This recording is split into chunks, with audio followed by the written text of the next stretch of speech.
Hello, everybody, and welcome to session, I believe, 16 of episode 16 of Lords of Sin here on Go Buff Yourself in Thousand Faces. I am your GM, Ethan, as always, and I am joined by our 6 heroes of Highgale. Let's go around and say hi to them so that we can jump right back into the middle of combat with one of the Archdevils, because that's where we left off.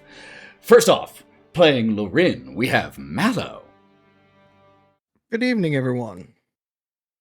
Kalista is played by Matty. Hello there. Jaeger, who is currently making death saves, is played by Aaron. What's up? Mav plays Korrin. Bad bitch. Know this. You are. Danny plays Valkerie. What's up? And Shin of the Skyfist, played by Cory. You know it. I'm here, not dying.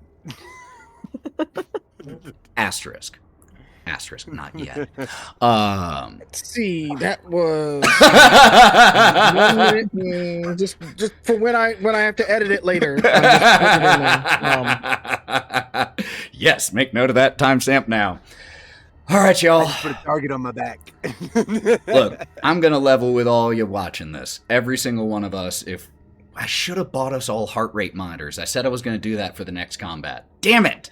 Because mine would be so high right now, and I think I speak for everyone, because we left off in combat making death saves. So let's roll through these announcements so we can just jump back in already. This is an 18+ stream for content and language. Please see the specific content description or content warnings in the episode description. If there's anything particularly egregious, I do try to include timestamps. So take a look out for that. Take care of yourself. Skip what you have to. Second, you can listen to or watch past episodes of this on Go Buff Yourself, anywhere. I think those are my announcements, because I'm just so ready to get into this, and even if there were more announcements, you know what? I've probably made them in past episodes. Go listen to those. I want to start this session. Let's go ahead and run that intro video so that we can get into session 16 of Lords of Sin. Ivor is burning, and you've got front row seats. We have provided you with the signs and portents for you to prepare for our coming. Devil, not demon. Devils are worse. If I die today, I die well next to you. If you can be made, then you can be unmade. Zariel has a bit of a temper. I will destroy you. Devils have knocked at our door. It is time we knock back. We don't die today. Wrath is the whetstone that sharpens the blade of your purpose to a razor's edge. I claim what was the Moon Maiden's as mine now. Ah, mortals! Desperate, loud, flailing. You care for this one, don't you? There is not one of you too pure to fall. Oh, you are brave. They all were. Your end comes in 7 days. Truly, your only hope of survival is servitude. Perhaps you'll find shelter beneath the boot of your chosen master. Kneel. Serve. And find sanctuary. Now I have golden in my head, thanks. Well, keep that positive attitude. Seal the honeymoon. All right. an enormous explosion as the pit fiend dies. I got louder there. Got a little too loud. I like it. This is getting me. Intense. There It's we getting go. me ready. An enormous explosion as the pit fiend dies to Jaeger's hand, returning banished to the hells. Jaeger, lying still on the ground, the light behind his visor flickering feebly. Well, now seems as good a time as any to finally get my hands dirty. And at the end of Jaeger's turn, which is where we still are in the initiative order, at the end of that turn, Baalzebul will use his legendary action to cast Chromatic Orb.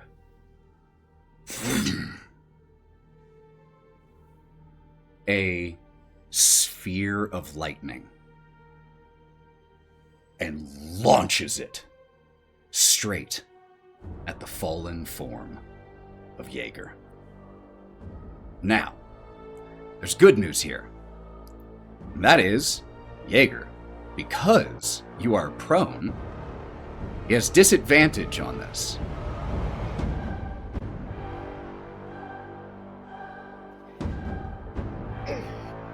But with an 18 and a 15 on the die, he will hit. The exact damage doesn't matter. That is one failed death save right off the bat. Marking it down. One thing I will note before we jump in.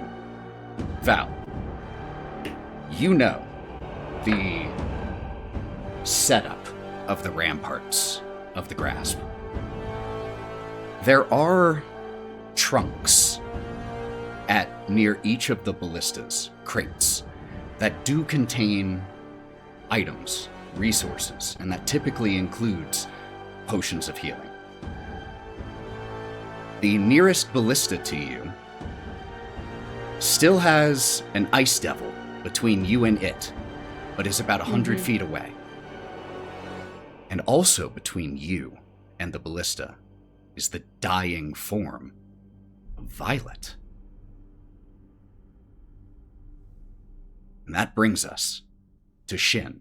Our initiative order, just a reminder, because we're sticking with the same, is Shin, then Kalista, then Korrin, then Valkerie, then Lorwryn. And is it all the way down at the bottom is Jaeger? Yep, Jaeger is at a 4. So, Shin, you still have Rangal right in front of you, who is still apparently charmed. I do see Jaeger's hand. Did you want to jump in now, Jaeger? Yes. On the battle map, can you reduce Jaeger's size and eliminate the glowing aura? I looked it up. He is I'm not not- actually sure if it does enlarge break when you go down. I didn't see it there that you do. I think my concentration has to break for the enlarged to break, Yeah. so he's still a big boy. Unless you would drop concentration, Kalista. Would you? No. Okay. Then you are still large. But I take away your aura. Yes. Okay, good note. Shin, you're up. Baalzebul is still in the air and is flying about 85 feet away from you and a fairly similar distance away from your friends as well. Shin sees all these things happen in slow motion. He sees Jaeger go down. He sees Baalzebul target him.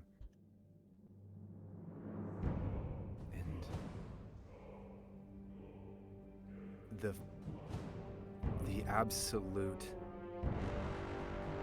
fear and pain from all of his failures that have led up to this moment, the the thing, all the failures of all of him, and now for him, a young soul has just dropped. He could do nothing to prevent it. He looks at Rengar in his face, and he's like, "You weak-minded fool. One of mine has fallen because you were too weak to withstand pride." He fell because you resisted. If I survive this, or if I don't, I hold you responsible. And I step of the wind, do not care if I proc a attack of opportunity, and I close the distance, because I think that with Step of the Wind, that gives me 120 just baseline over to Jaeger. And I will use my action to try to stabilize. I will position my body in between him and Baalzebul, and I will begin to, because he's not a normal body. But Shin does have some medical training, and at least enough that I'm going to start in my own way pumping my ki into him to try to stabilize the soul attached to this to this mechanical body. Okay. Now, we have been treating, and Warforged are treated as humanoid, not constructs. So this medicine check is absolutely viable. All you need to stabilize someone is a 10.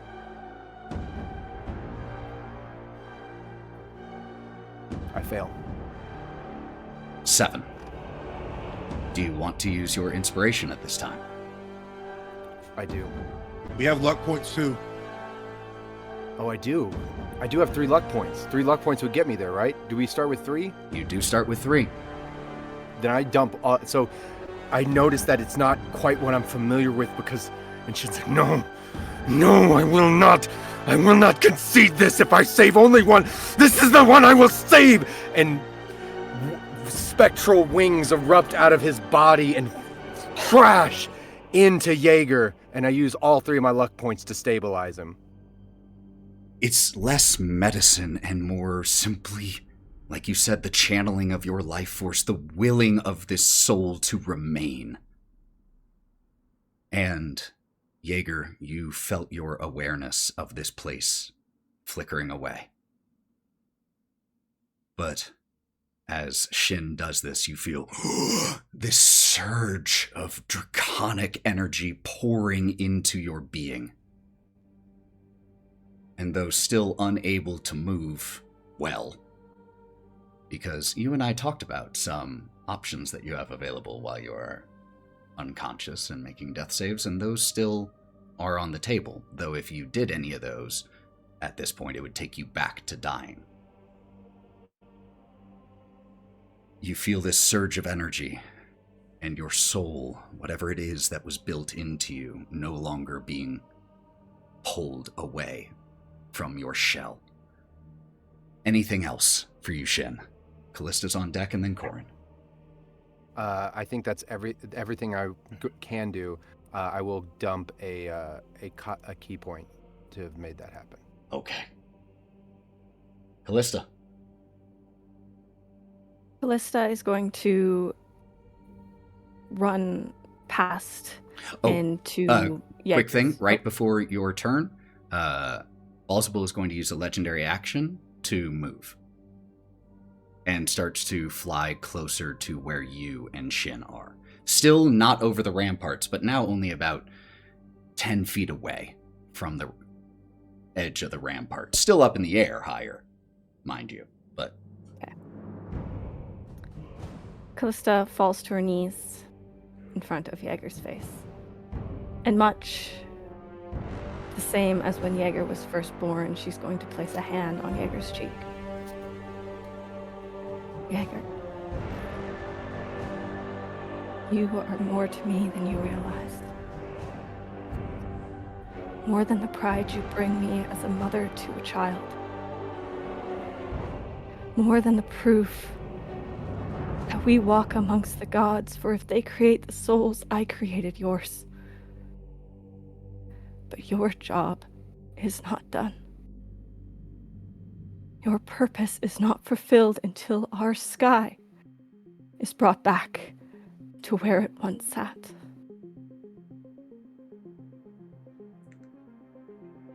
I do this for you, and I hope it helps us all. I'm going to use a 5th level Wither and Bloom. So I'll take 5d10 of psychic damage, and I need you to roll 4 hit dice, Jaeger, and you will be healed for 4 hit dice.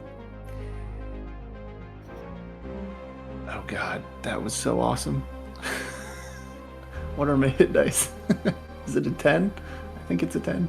Hold on, before you all do anything, before you take any of that damage or do any of that healing, Baalzebul is going to use a reaction. It's going to cast Counterspell. I will use a 4th level spell slot to cast Counterspell. Well, first let's see if he succeeds on his. Okay. Actually, I guess we would first see if you succeed on yours with the stack.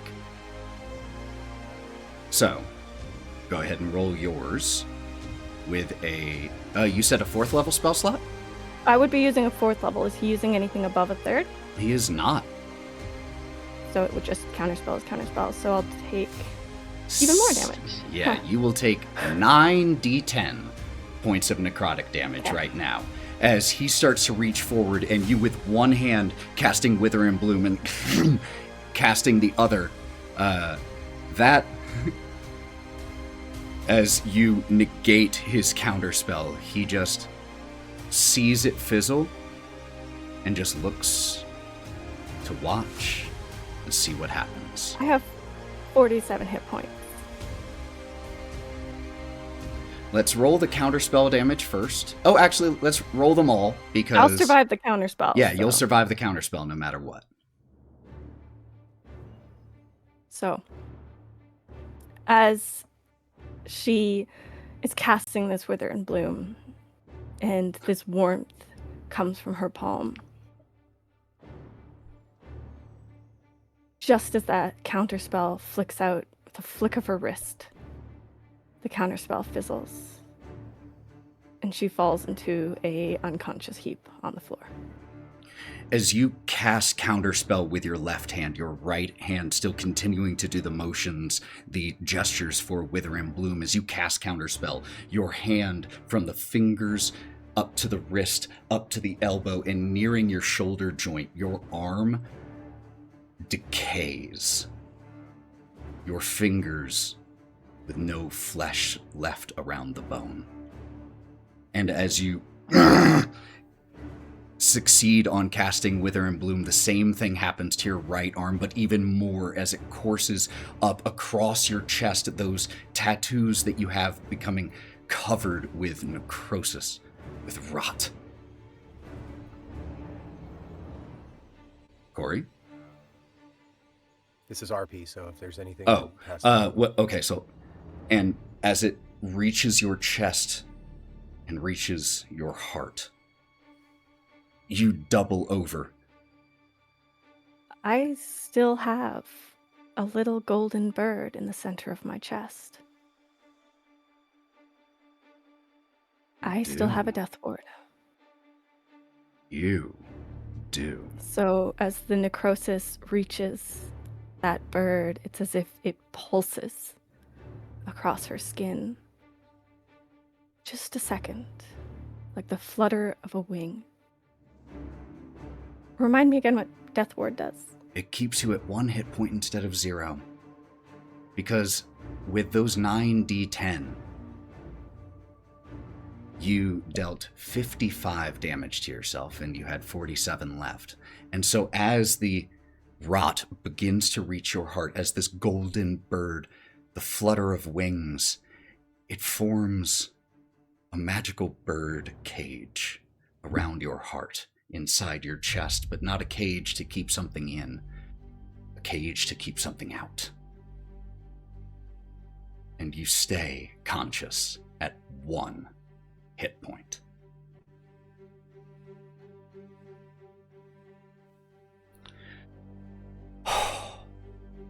Shin.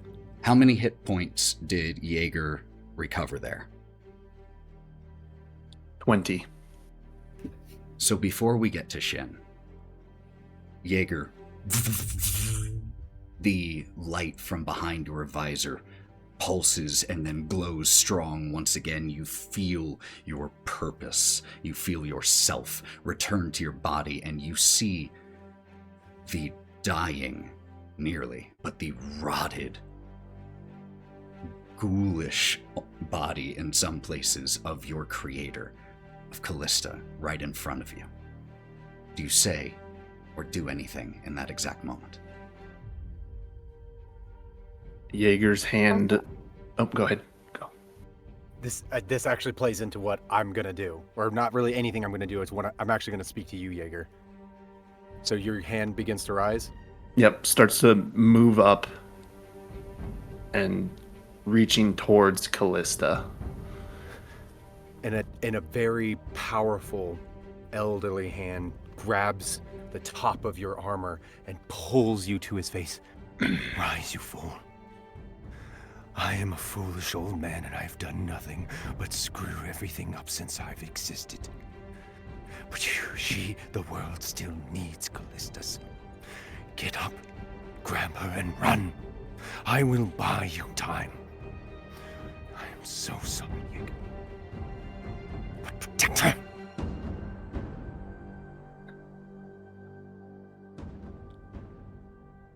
As he starts leaning up, he just locks eyes with Shin, and after a second,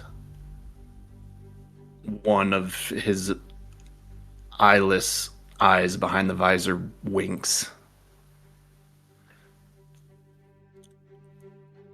and starts to get up and turn towards Kalista.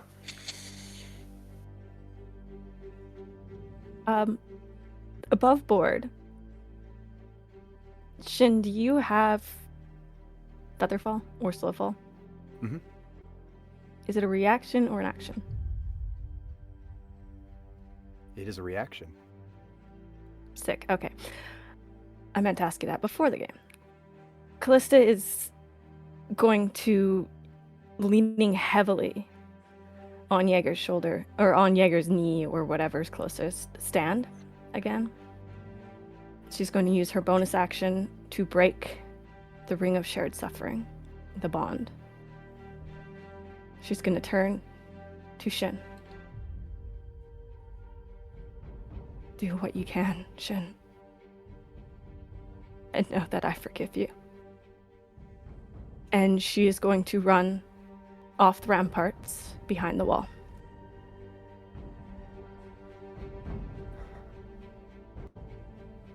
In the hopes that you'll use slow fall on her, otherwise she's totally gonna hit the floor. Slow fall. Okay. Yep. Totally works. You cast the spell, see that Jaeger is brought back to the fight, and run back towards and jump towards the courtyard inside the grasp. Slow fall, slowing your descent. Korrin, you are up, and Valkerie, you're the next PC on deck. Well, there was just a whole telenovela happening behind me, but that's all right. My baby boy's up. The spooky bitch is down. She just jumped. I don't know what's going on, but all I know is that you're in my terror radius. So guess what? You flying sack of shit. Throwing my axe. Okay. And you're within 55 feet. Fuck yeah, I love the fucking contrast of like, yeah, I'm not real bothered, but anyway, fuck you.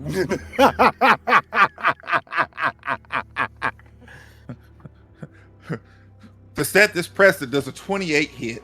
Yes, it does. Thank God. Okay, we're setting precedent. All right, we're going to go ahead and make sure to add... If memory serves, you all already learned last time what meat to beat was in the final, 23? minutes, and that was 23. Okay, hell yeah, I wrote that down. All right, so give me a second. All right, gonna go ahead and throw...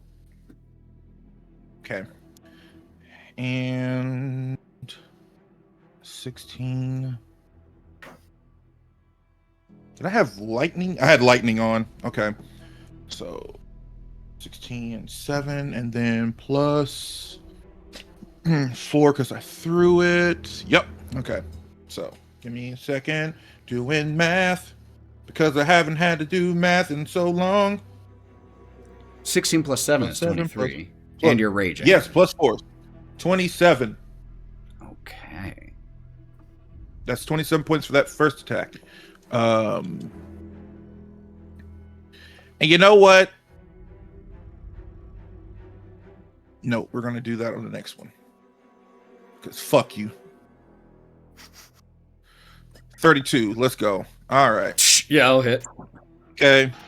Yep, 14. And then, do I do it every attack for elemental cleaver? I think so. Pretty sure. Yep, okay.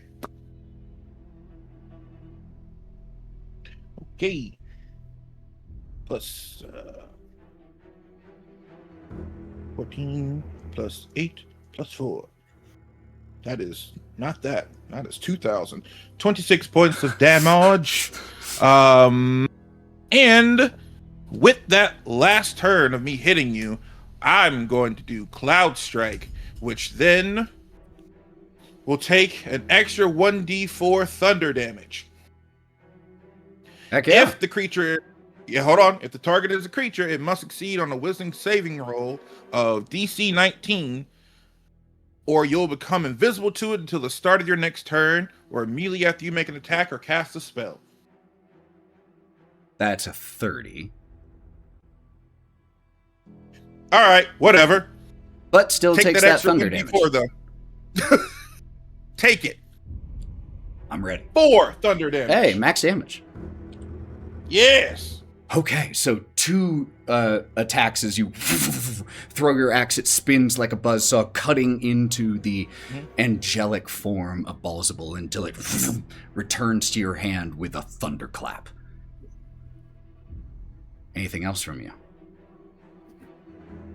Roar. That's all I'm going to do. All right. Next round. That brings up the remaining Ice Devil, which is still tangling with Draven the Clawbound and Valkerie the Clawbound. First 2 attacks are coming at Valkerie, and the third will be going at Draven. 25 to hit Valkerie. For 29 total damage, that is piercing and cold. Tail attack at you as it turns and with the long tail. A 13 will miss. So as it jumps on, grabs you and bites you and you pull away, it tries to lash out at you with its tail, unable to make contact with the second attack. And on Draven, a 15 will miss him by 1. So misses all 2 out of 3 attacks. Chittering pain sounds here. And Valkerie, you are up. All right. I'm going to hit the shit out of that thing with my sword. It attacked me. I'm going to attack it back. I'm going to attack it back. Wait, why did I do that? My bad. All right, 25. All right, I rolled the damage first, so that is 10 plus. I have 2d6 here. Why did no? Okay, 4 fire damage, and then it. Could you please paint me a picture as to how you finish off this Ice Devil that had 2 hit points left? So the Ice Devil comes at me, and it hits me pretty hard. And so you see Val use the blunt of the back of her sword. She pushes it back and then slashes into it to cut it. She cuts it down. And then you just see her continuing to hit it over and over again after it's dead on the ground. Not even Because it's not registering to her at this point that it's gone. For a there's a point where you are just screaming enraged, slashing into the snow-covered stone as the body of this ice devil just dissolves away into pieces of ice. And the wall of ice that it had formed, separating Valkerie, Draven, and Violet from everyone else, disappears. I'm gonna run over to Violet. No! No! No! And she's not responsive at this point, right? She's just completely... She's responsive. She's just... She has had her throat sliced by this devil. And her eyelids are heavy, but she opens them seeing you. Well? Did we win? No. Oh. Yeah, we won. We did. We won. And then I'm gonna run to the ramparts to try to get, because I know that there's a couple healing potions there, hopefully. Okay. Because I don't have anything on me. Use the remainder of your movement to go running that direction to try to find a health potion. Let's see how much so I can go. What is it? I think your movement is 35 feet, unless I'm wrong. 40. It's 40 feet, but it's actually 30 right now. So I can only go 30. And you already moved 10 to get there, so you have 20 more feet. So I can go 20. Yep. Okay. Why do I not move? Why am I? You're on the measuring. But as you're finishing moving your icon, that is going to bring up Baalzebul, or at the end of your turn, Baalzebul is going to use his final legendary action to teleport to the opposite side of the ramparts from where he is. So, just Kalista, as you go jumping over and floating down, you see about 15 feet overhead, Baalzebul materialize near where Lorwryn and Kalista currently are. This is getting a little bit tiresome. And is going to, on his turn, use his movement and flies down to where Kalista has just landed on the ground. And is going to, with the staff that he is holding, make some attacks.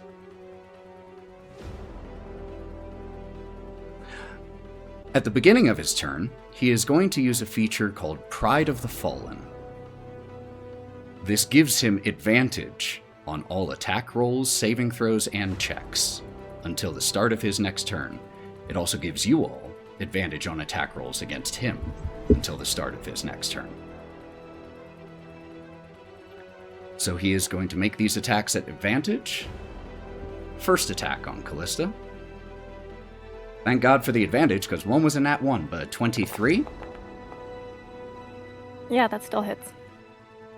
Okay, let me check one thing really quick about his attack.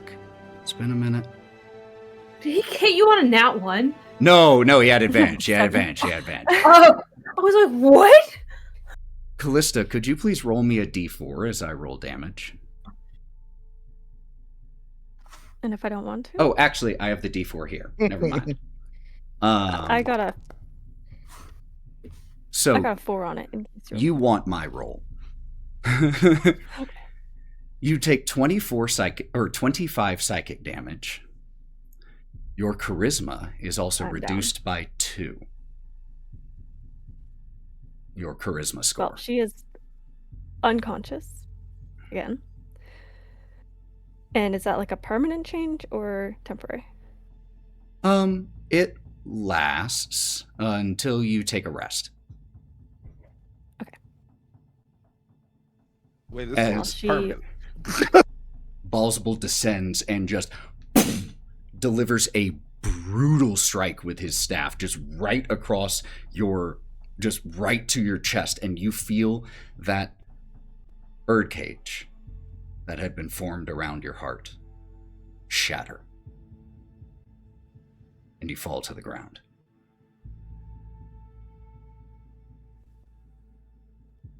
Is then going to...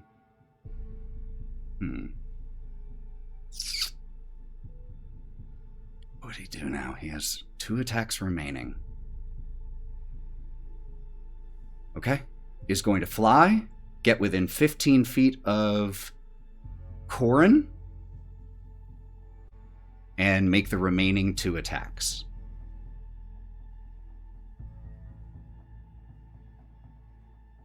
Actually, no, he's not. Yet. Before moving towards Korrin, he makes one more attack at Kalista. This is with advantage because you are incapacitated. That is a hit. That is a crit. That is 2 failed death saves to you, Kalista. He then flies within 15 feet of Korrin after knocking Kalista to the ground and then just hearing a sickening crack in it. Yeah. I still have silvery barbs. You do. Let's fuck up that crit a minute.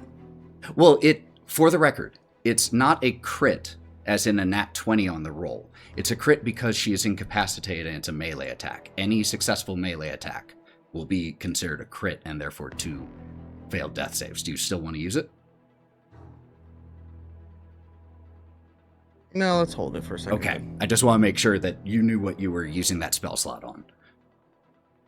You rolled 2 13s, by the way. That's some bullshit.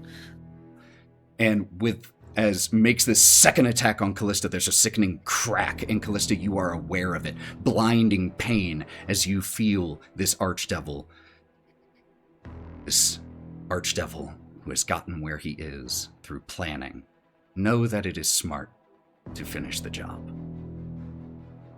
But, assuming that job... Oh, yeah? She falls and feels that birdcage shatter in her chest. And there's just a satisfied smile on her face as she looks up at Jaeger on the ramparts. I'm going to make a perception check for Baalzebul really quick. I want to see if he sees that. I'll give him disadvantage because he's in combat. 25. He's a plus 15 to his perception? Archdevil. His CR is 27. He's a ruler of one of the circles of hell, specifically the 7th. Yeah. I should have kept that crown on, guys. I could have been that powerful. As he starts to fly away, and you smile. Oh. You think you've won something. Allow me to disillusion you. And is instead going to make his next attack on Jaeger. Oh, fuck. No. Still with advantage from Pride of the Fallen. Crit. Now we will silvery barbs. That's a silvery barbs.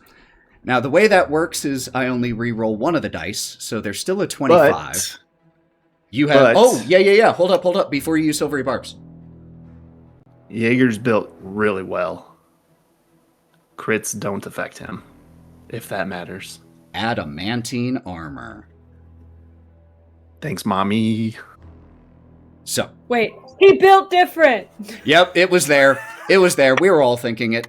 So, Lorwryn, knowing that the crit on Jaeger doesn't have a different effect, and knowing that silvery barbs doesn't make me reroll both, it makes me reroll the highest. Do you still want to use it? I've already clicked it, but you can take it back. no. Okay. Yeah, No, you can can't, unclick it. because D&D Beyond is broke. No. You can restore your spell slot. You should be able to just do click it. the spell slot. It Click doesn't the use a spell slot. Oh. Yeah, just remember that you still have it then. If D&D Beyond won't let you. Yeah. So, he Not will without a hit, rest, which obviously we not can do. crit. So let's see what this damage is. Before I roll this. This is... How many hit points do you have left, Jaeger? You have 20. 20. This is 4d6 plus 8 damage. It can do enough. It also very easily can do less than 20. Oh, that was the 2 hit, sorry.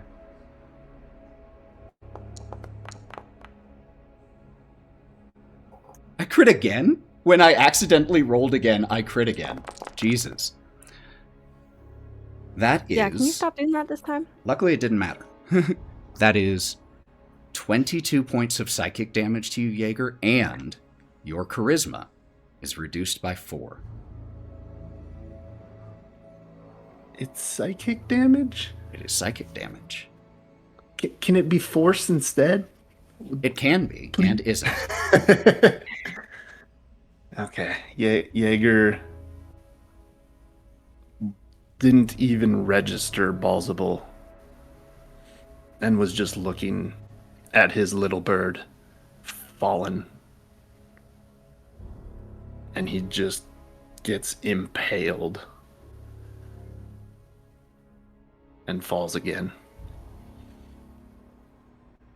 This is what happens when you resist the inevitable. I have implored all of you to join me. Minimize the casualties. The option still stands, for I am generous. Throw down your weapons now. You may save your friends, save yourselves, and save countless others. I do not wish for unnecessary bloodshed. Too late for that. The choice is yours. Lorwryn, Not really. you are up. It's not really ours, is it? Of course it is. You say it's on... No. See, you think that you have free will, but you don't. You and I both know this is not your true form. Tell me, how many wars have you fought in? More than you. No. Because you are not a strategist. We killed your strategist. You killed she, or rather, you stopped she who thought herself a strategist. How is it working out for you now? Tell me. Did you leave the door unlocked back home?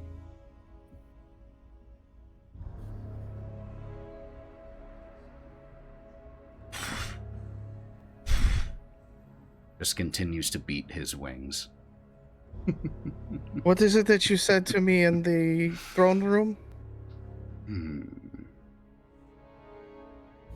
And she'll go to walk away and shadow step.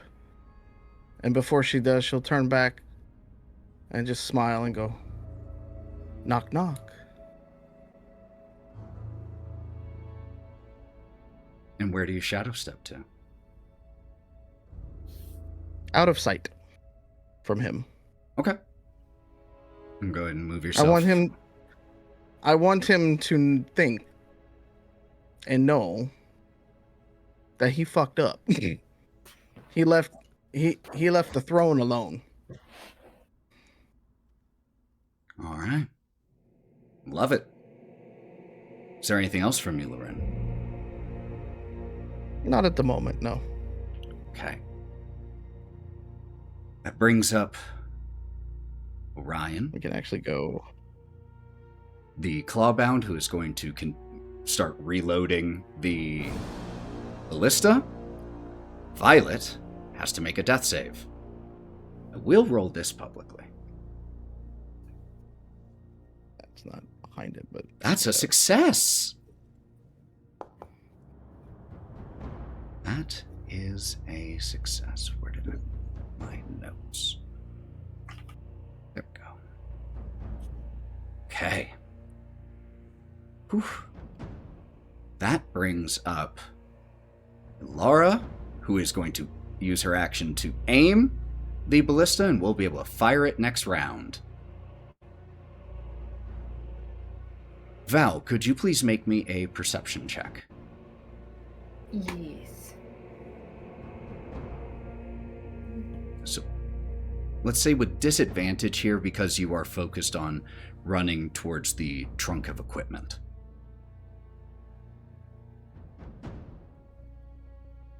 Oh, well, I got a nat 1. What's your total? 2. Oh, yeah, never mind. You hear the gasps of Violet behind you. And you quicken your pace. Okay. I'm getting him out now. It's great. Wrangle on his turn.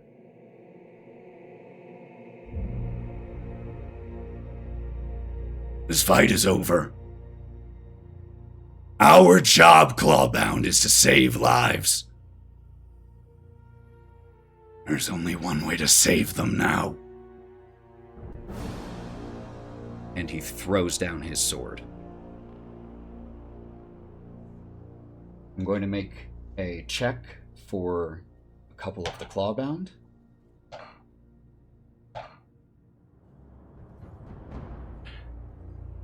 Valkerie, from behind you hear Draven. Fuck that. And those of you closer to Orion and Ilara hear, Orion, what are you doing? We can't simply stop! Good, Ringo. I have to... This is how we save people. Jaeger, you are up. Does Jaeger's previous death save carry over to this one? I believe that is something that we had discussed, but I was trying to remember if we had talked about that in session 0, about death saves rolling over. At this point... I think we had. Yeah, you had said that they... At this point, right now, for this fight, we're going to say no. They don't roll over.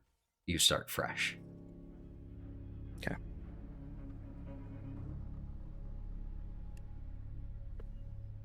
So could you please...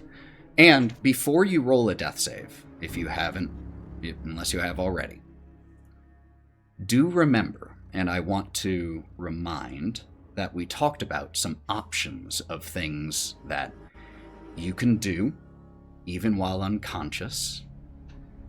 Stealing this from some other people's house rules, including Critical Role and others like Blaze of Glory.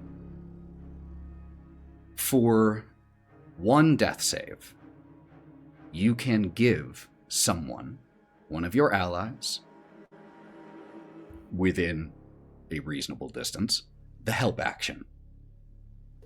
That is for one guaranteed death save. For 2, you can take the attack action from where you are, or cast a cantrip. For 3, as in for guaranteeing killing yourself, you can make your full movement and your attack action or a leveled spell that does not target you. So in other words, you cannot use 3 death saves to heal yourself and counter those 3 death saves because you'll be dead by the process. Those are options that are available to you right now. Or you can simply roll your death save.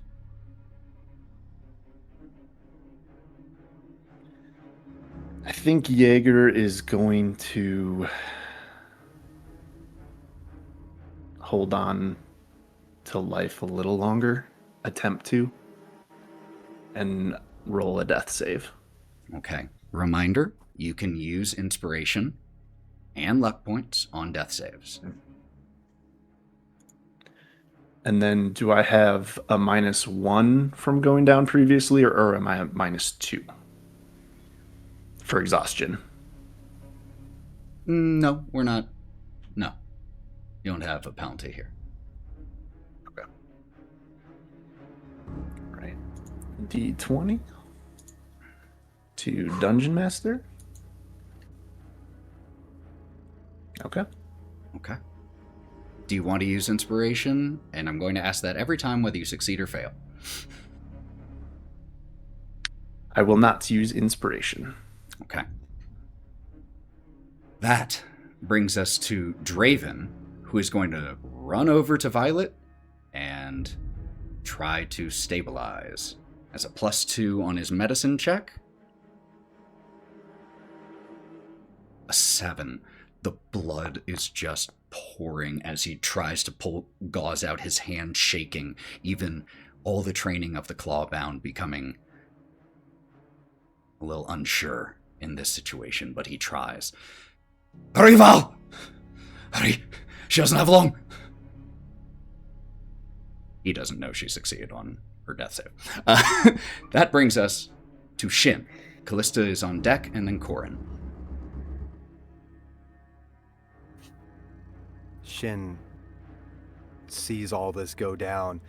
Like he sees Kalista fall. He sees, like, he was healing, and he was on top of trying to protect Jaeger, and then he sees Baalzebul teleport, take out Kalista, and then impale Jaeger. And his eyes are so wide, and he looks to Korrin. And Korrin, what you see,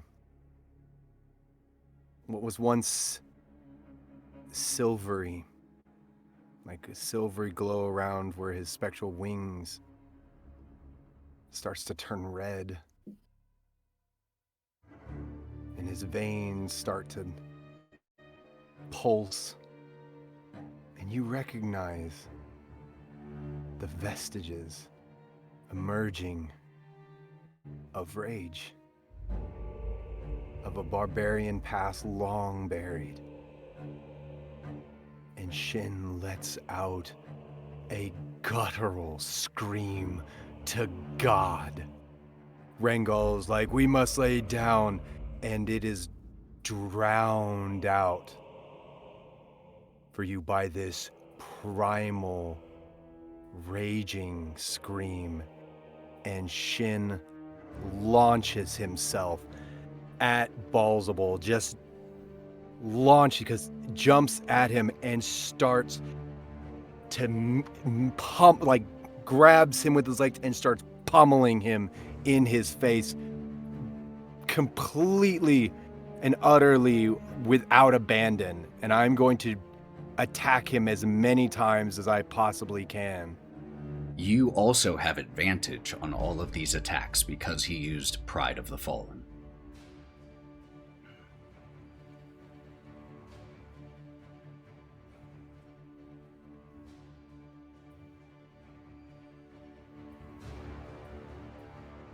So that's 22 to hit for the first one.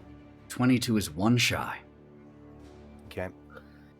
I will give him a luck point by roaring with him to boost his draconic rage. Okay, that takes 2 of your luck points to boost him by 1. Do it. I'll take it. A bellow from your ally distracts Baalzebul just a millisecond as he was coming to block your attack. His eyes just flicker to the source of the sound, and that is all the opportunity that you need. Go ahead and roll that damage.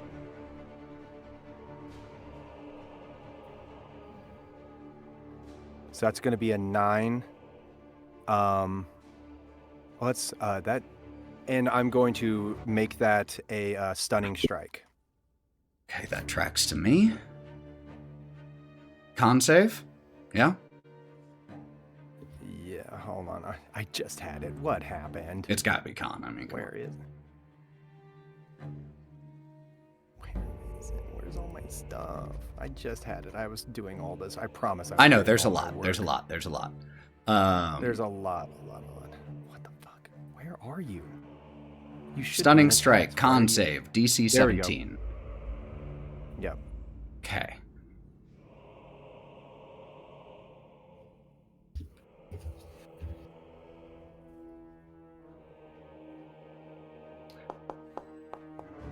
He succeeds with an 18. Okay. I'm going to strike him again. Okay. Whoops. Wrong one. Wrong button. That's a 29. That'll hit. Yeah. Stunning strike. Roll the damage first, or while I'm rolling the con save. He needs a nat 1 to fail this. He's gotten a 2 and a 3. He needs a nat 1. And you said 11 points of damage. Okay. Yeah.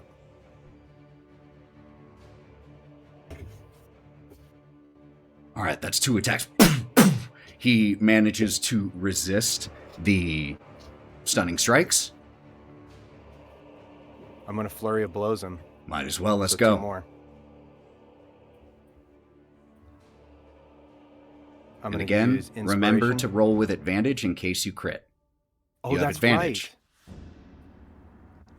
Right. That's 31 on the dice. That hits. Well, not on the die, but yeah, that'll hit. Well, 31 on 31, sorry. 19 on the dice, excuse me.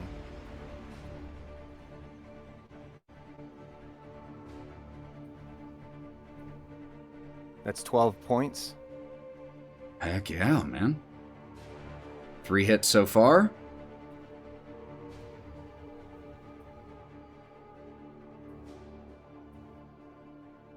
That's 23. 23, meet to beat, and he will use his reaction to cast Shield. So as you come in for this 4th punch, just impacts 3 inches away from his face.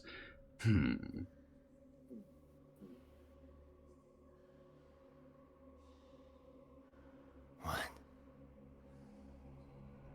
No witty retort. No personal jab. How's this?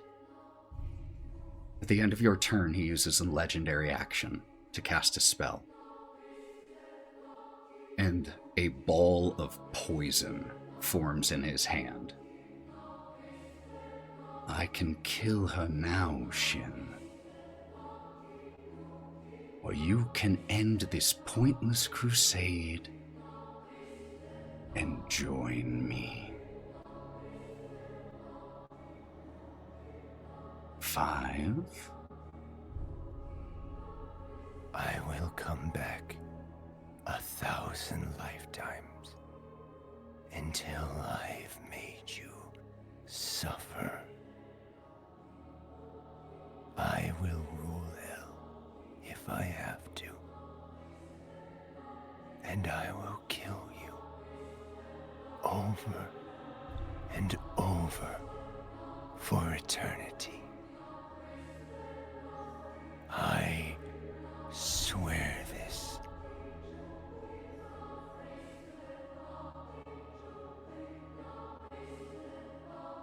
I wish you the best of luck. But you won't do it before I kill her.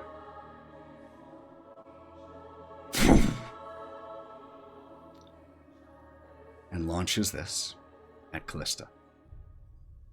Kalista is prone, which gives disadvantage. He still has advantage, so this is a flat attack.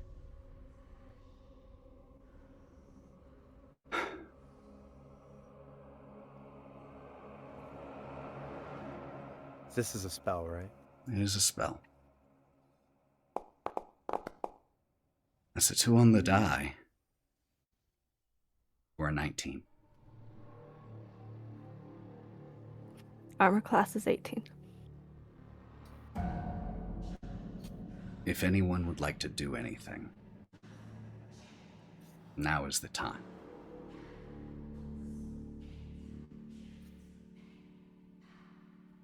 Kalista, before it impacts you. I sincerely hope, Kalista Liavet, that is the memory you take with you into the seventh. That Shin chose his pride over you. And Shin looks at Kalista as she's about to die. And I use my monologue coin on Kalista. Incredible memory of that little tool we have. Kalista, you know what is about to happen. What are your final thoughts? As her eyes meet with Shin's, she finally lets go of her pride. And her final thoughts are a prayer to Saloon. That in her death, her sister will find the strength to rebuild what this world has lost. That in her death, her sister will learn to walk again. Will learn to stand on her own. And will not let this break the only part that matters. Her heart.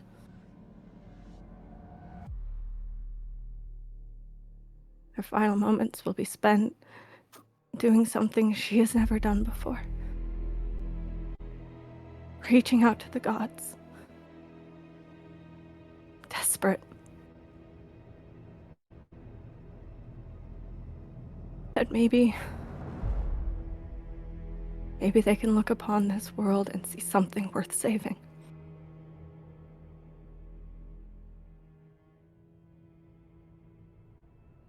Your final breath is an inhalation of razor blades as the sphere of poison impacts you.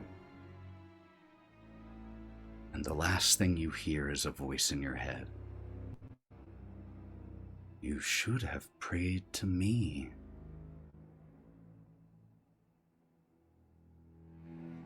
As life leaves you.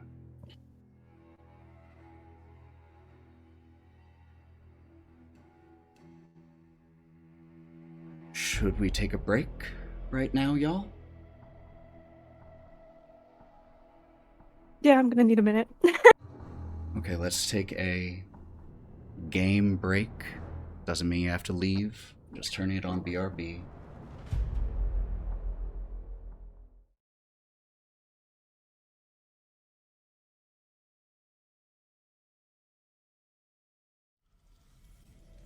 Oh boy, we're back.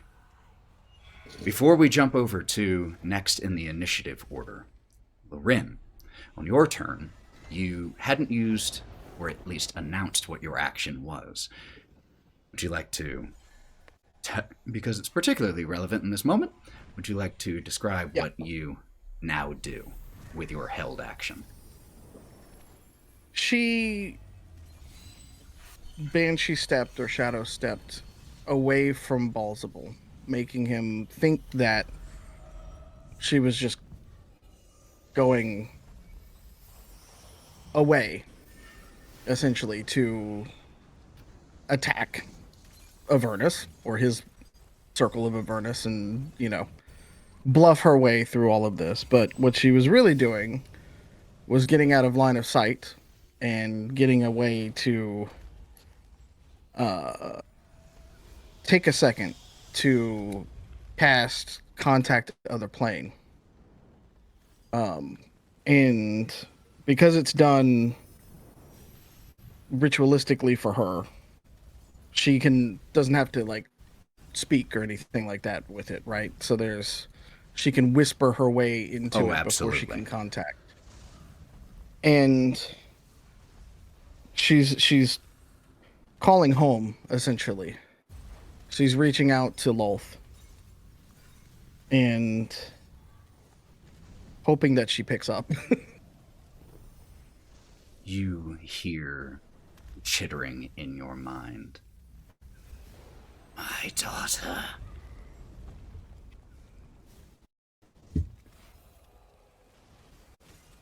I know I ask so much of you. All of the time. I know that I have caused you pain in the past as well. But I come to ask an ultimate favor for you. There is one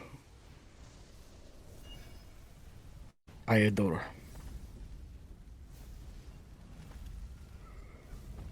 If she is to fall today, please bring her home.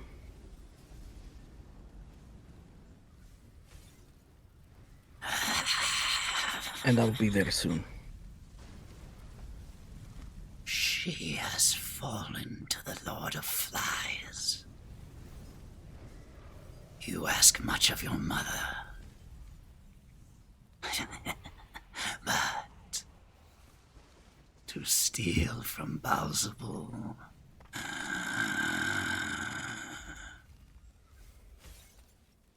my web will catch her soul first.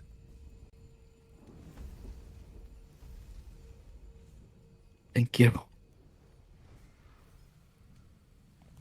I will try to just... Sorry, go ahead. No, you go ahead first. Go ahead. Die well, my daughter, and return to my embrace. As always, in your service, Mother. I love you too. And with that, she'll steel herself and peek around the corner at the fight that's continuing to happen. And at that point, she's watching Shin beat the ever-loving shit out of Baalzebul right before he puts up everything. Then we cut to Korrin as we resume the initiative order with Valkerie on deck.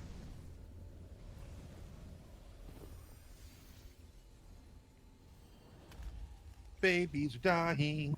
I'm not happy about this. Where is this slug bastard? I'ma hit him in his fucking head. It's a beautiful song. Thanks. Well, watching Kalista just get liquefied at this point. Oh man. Her rage begins to get hotter.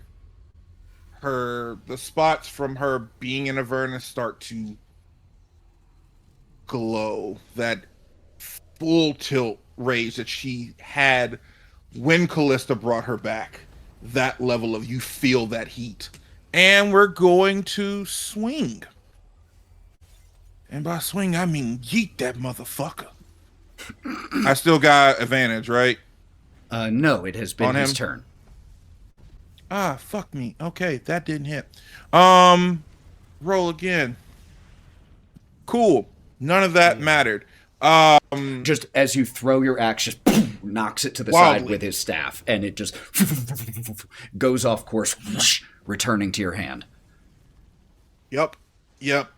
At this point... Wait. It has not been his turn. Oh, you're right. You're right. He acted with... You're totally right. He acted with a legendary action. So that's your first attack that misses with a 16 and 19. No, because he's got to roll again on it. Right, now the second attack. Oh, no, yeah. That hits 31. That hits, but roll again. Roll again to see if you crit. 31. 31! Twice in a row. It was meant to be. Good shout, Shin. Take a luck Hit point that for shit. reminding me of that. And let's see this damage. 17 plus the 2, 6. All right, so... Ba-ba-da-da. 17 plus 6 plus 4.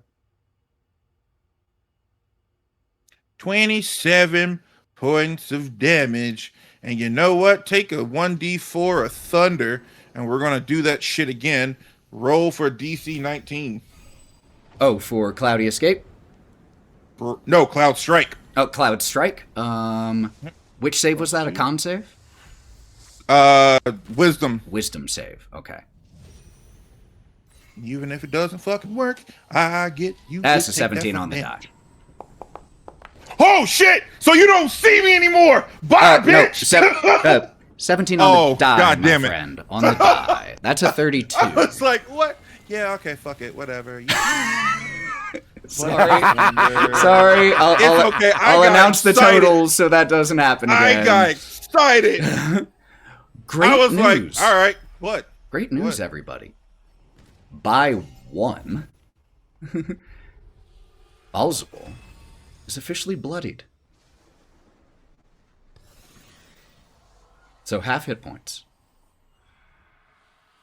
With all of that rage that I threw into that axe is the fact that he just took my friend from me, even though we butted heads.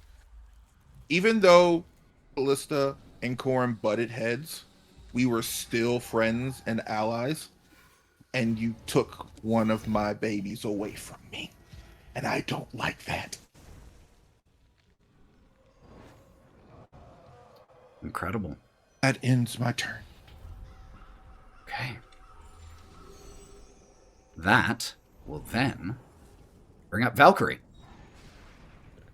Valkyrie's going to be really boring and just run to the ballista because that's all I can do. So are you trying turn. are you trying to get to the ballista, or are you trying to get to the healing potions? I'm technically trying to get to the healing potions. You get to I them. assume are located. You get to them with your standard movement. They are right the edge, right on the edge of the circular part of the ramparts, the tower section, where the ballista is located. You, with free object interaction, throw open the crate here, and you find... What do I find? A bomb? 1 superior potion, or potion of superior healing, which is 8d4 plus 8 hit points healed, and you find 3 potions of greater healing, which is 4d4 plus 4. So a total of 4 healing potions in there, along with arrows, replacement daggers, gauze, holy water, standard fare. But you do find healing potions. Okay, I'm going to take, obviously, all that. I'm going to take the healing water and just drink some because I'm really fucking thirsty. Which of the potions are you taking? I'm going to take the 1 potion of... I'm going to take the 3 healing potions, the superior healing and the 3 greater, right? Okay, yep. But which one are you drinking? Are you drinking the superior? I'm drinking the holy water. Well, that doesn't heal you. I just really... No, I'm just really parched. Oh, cool, I'm fair, very yeah. parched No, right now. it's tiring up here. Yeah, you've been working hard. You got absolutely. You have a sponsorship with Gatorade. There's Gatorade in this universe. So, anyways, I'm Val, and this is Prime. And no, we don't do Prime. We don't do. And then I'm going to the rest of my movement. I'm going to run back because I know that I heard the last thing I remember hearing is her gasping. So that just took your movement and your free object interaction, which means you still have your action and bonus action. Because drinking the holy water, since that was purely narrative in that moment, I'm not going to count that as your action or bonus action. I see. Okay. Well, I don't have anything else in my action I'm gonna do. You could. What is Cory saying? Cory, what were you saying? What are you saying, Cory? I said, can you make it back to her? Is that possible? Can I? Do I make it back to her? I thought I didn't. Do I make it all the way back to her? Yes, you do. With your movement? Okay. Yeah. I'm going to give her 1 potion of greater healing. She gets 1. Okay. And I'm just going to, when you're going to see me pull it out, and I'm just going to tip it into her mouth. Just trying to get her to get back up. Yeah, it's just like that. I'm baby birding it to her. I don't know if that's how baby birds. That's not, but if you could see Aaron's face, he was really being a baby bird. Drinking it and then spitting it into the other. Jesus Christ. That's the most down shit ever, though. The Clawbound have their own rituals, but as you use your action to pour the healing potion down Violet's throat, she coughs and then her wounds knit, and she snaps back into awareness. Well? Just stay down. Stay. Is it over? Right here. Did we We'll win? move. Yeah, we won. We won, but you have to get back. So. Draven just starts pulling her to the side to lean her against the rampart. Go, Val. Finish this. I'll be back. And then she starts her movement. Okay. Beautiful. Now, that brings up Baalzebul. Before Baalzebul does this thing, hold on. Can we just point out that Val just lied to this girl's face, even though, like, the girl can probably look up and see Baalzebul? Like, she came up pretty Val is far, unaware actually. of what an effective They won a lie fight. is. They won with the fight they were having, that skirmish. So it's a truth and a lie. It depends I on did lie to her, yes. winning what. I bold-faced lied. Okay. That brings up Baalzebul. 2 feet away. What? Okay, sorry. I didn't do that. That brings up Baalzebul, who is going to... Well, Shin, you're right in his face. Yep. Let's do it. He is going to, at the beginning of his turn, use Pride of the Fallen, giving himself an advantage on everything, and giving you all advantage on attack rolls against him. Pride. Takes the risk. 28 on the first attack against you. Okay. That is going to be 26 psychic damage, and your charisma score is reduced by 1d4 for 4. Second How much attack damage was that? It was 26 damage. Second attack, 30 to hit.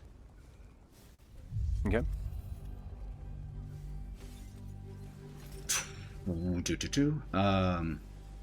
17 points of psychic damage and a further reduction to your charisma of 3. Can it go below 0? Because I'm 0 is dead. Okay, 0 of any of your stats is dead. Not dying, for the record. Dead. Okay, so how much did I lose the first time? 4 and then 7. 4 and 7. Oh, I'm sorry. 4 and then 3, so a total of 7. I apologize. Total of 7. I was like, my God. One more attack.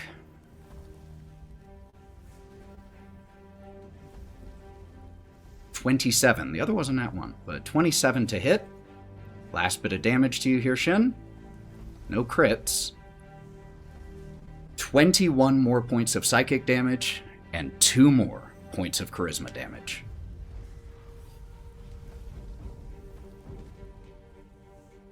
As these hits impact you, you already felt your monk training begin to be overwhelmed by an older nature. And with this drop in your charisma, your awareness of yourself, your idea of yourself, melts away with every attack, and you sink further and further and further into that rage. Baalzebul is not even going to use his movement and is going to stay put. Lorwryn, that brings you up. Jaeger, you're the next PC on deck.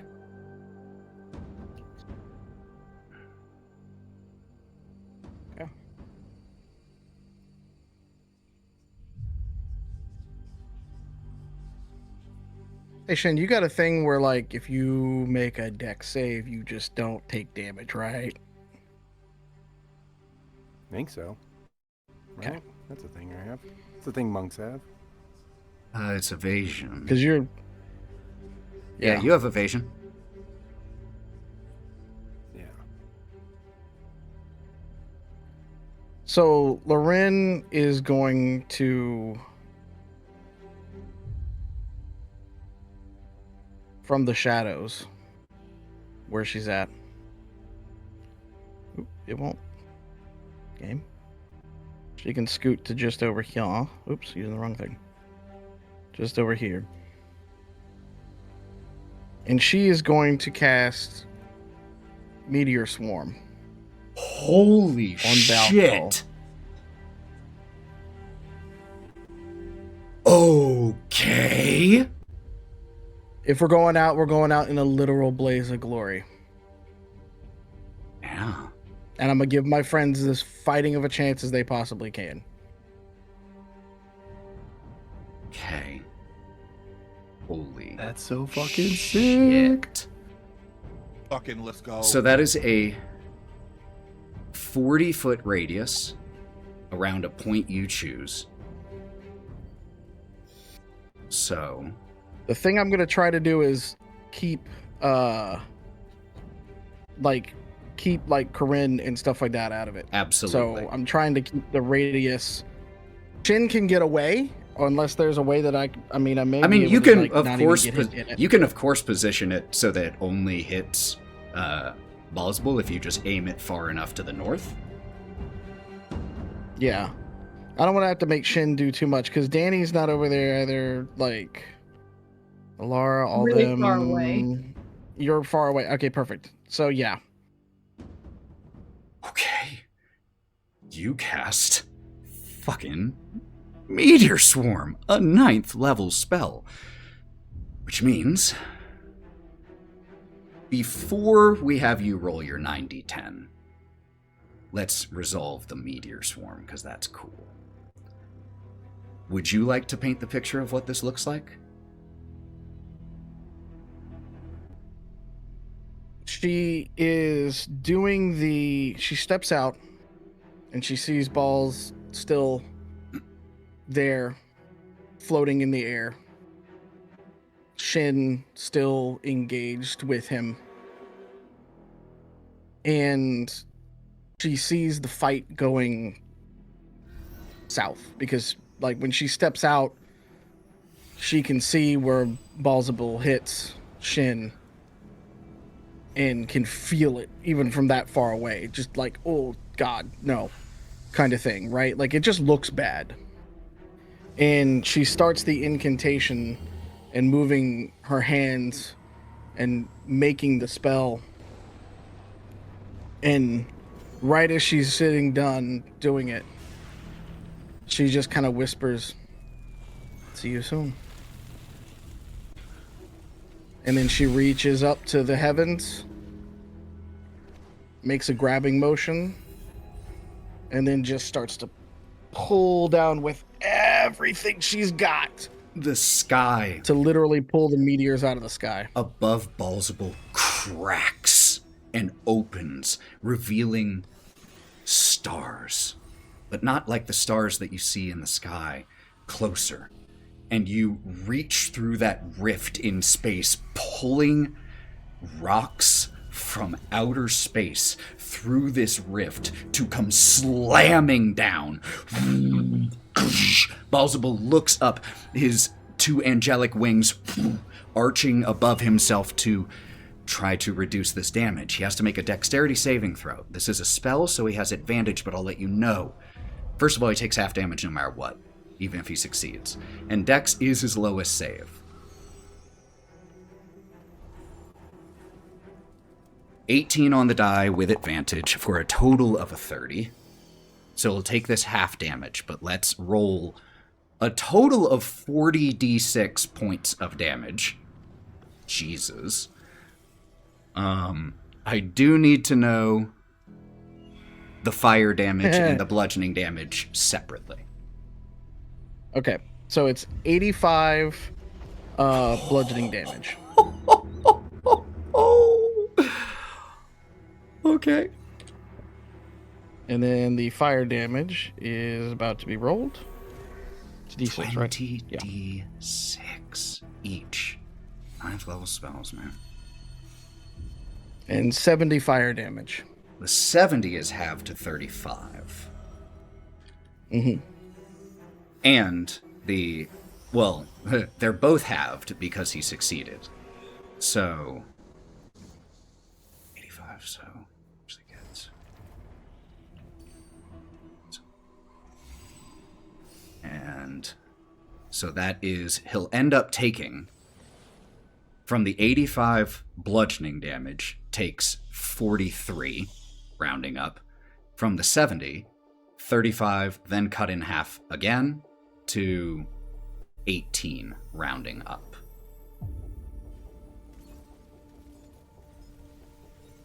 Math. All right. Just imagine Barbara Ann here just talking his stupid shit, taking the punches from Shin, getting hit in the back with the axe, and just like, fuck you, you can't do it, and just getting belted with rocks. There are 4 impacts as you pull 4 meteors from space into this world. Each one impacting into the shield of wings that Baalzebul has created, and he gets knocked down about 5 feet with every strike. But then, as the final one detonates on him,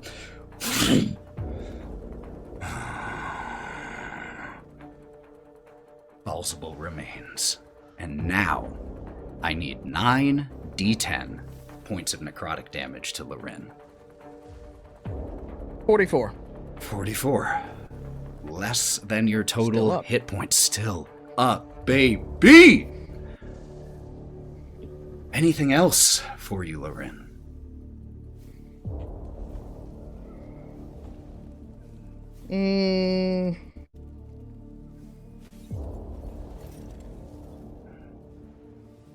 I'm looking at the battlefield here a little bit. While you're thinking, I'm just going to go ahead and describe what the Clawbound do in the meantime.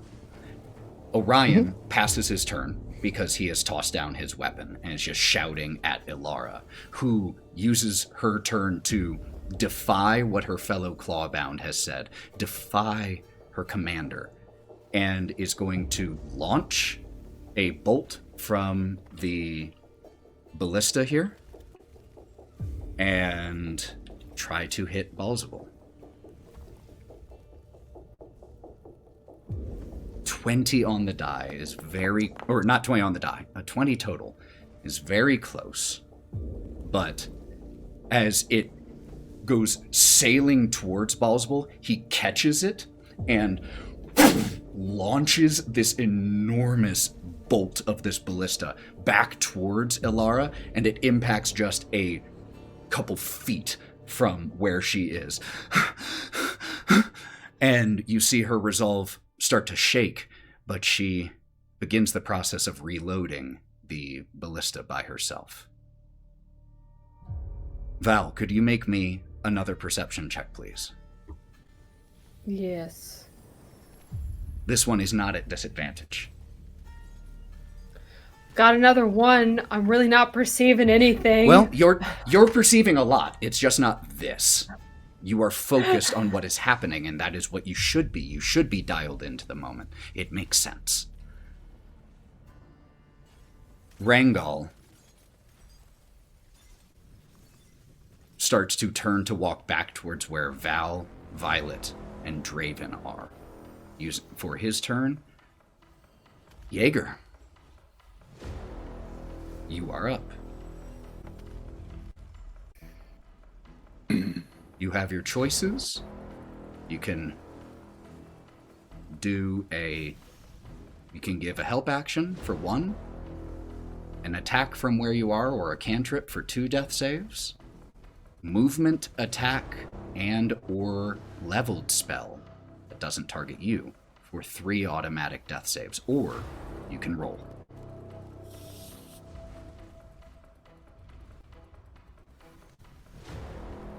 Oh, this map's so big. I was looking over at Val, and I'm like so far away.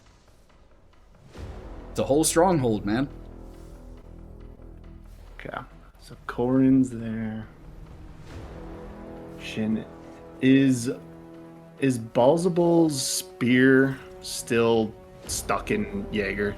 Or No. Does he have it back? Oh, no, he never threw it. He hit you with it. Oh! He has a 15-foot What a reach. Okay. I think Jaeger is gonna slowly flip over onto his chest and puts his giant metal hand towards the hole that has been created and looks up at Korrin and starts to try and stand up and has to get to one knee and then uses the trident to raise himself up and looks around, seeing just this massive explosion erupt right next to him.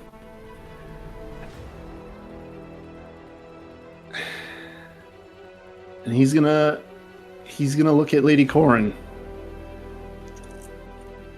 and go,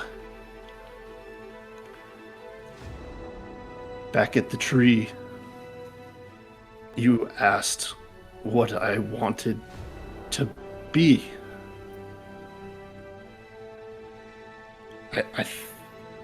I think I want to be the reason she sees the light again.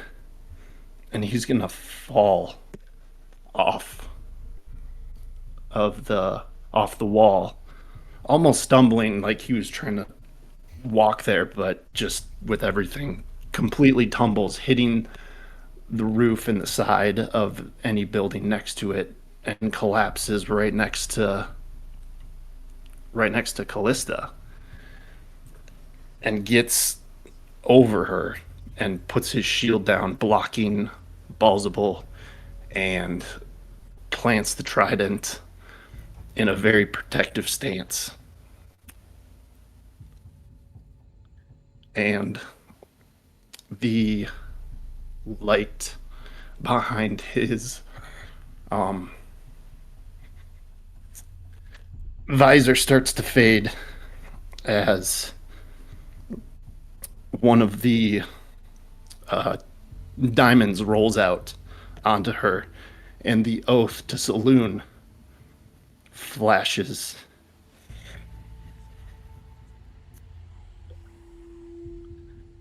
And he casts Revivify.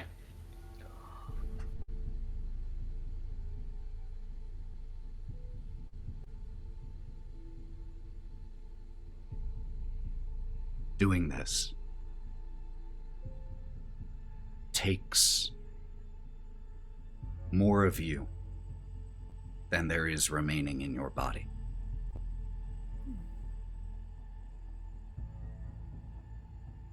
Jaeger, under the protection of your shield, blocking line of sight of Baalzebul, preventing a counterspell, as you see Kalista's eyes flutter open, what is the last thing you think or say?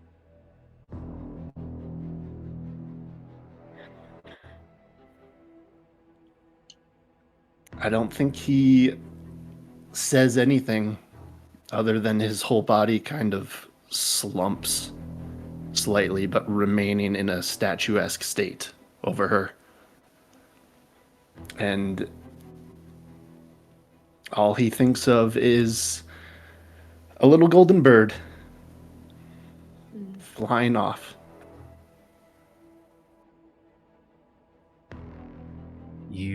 as you see Kalista's eyes open, you don't think of a little golden bird, Jaeger. You see one. You see it lift from her chest and flutter into the air.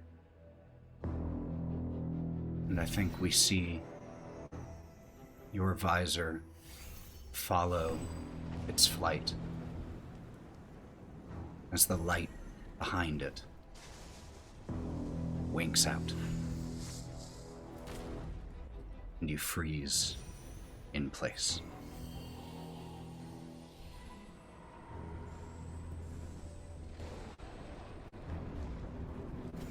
Jaeger. Kalista. You had the strangest image. Strangest experience. You felt something catch you.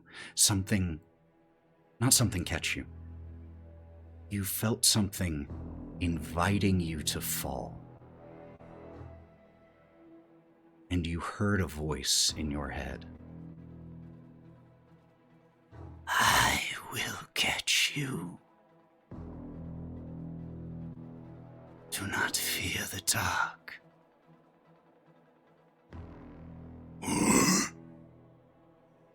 And your eyes flutter open, bleary vision just in time to see Jaeger trace something with his vision that is not there, and the light go out.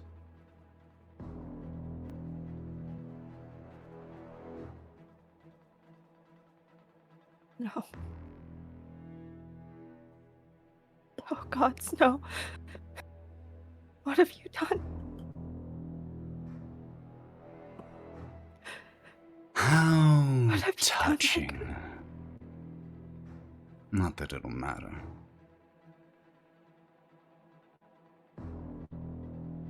Shin, you're up.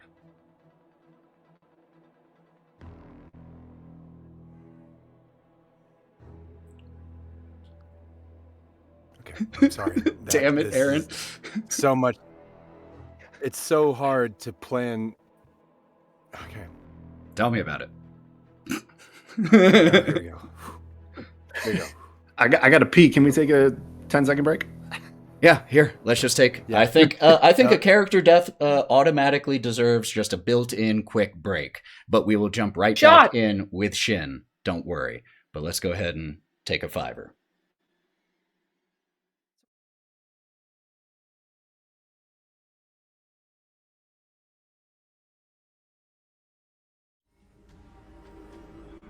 And we are back once again. Shin, you are up. Shin, as he's had his charisma just battered down to a -4, a 3 right now. Inside, his mind is dark, as most of him has been pushed out, but in those moments when all of you is gone, the animal takes over. What you are instinctually takes over. And in the second that he feels the small light of warmth that was Jaeger's fading soul leave this world, Shin feels his past. The rage consumes him. The barbarian nature he'd buried so long ago consumes him. And he screams.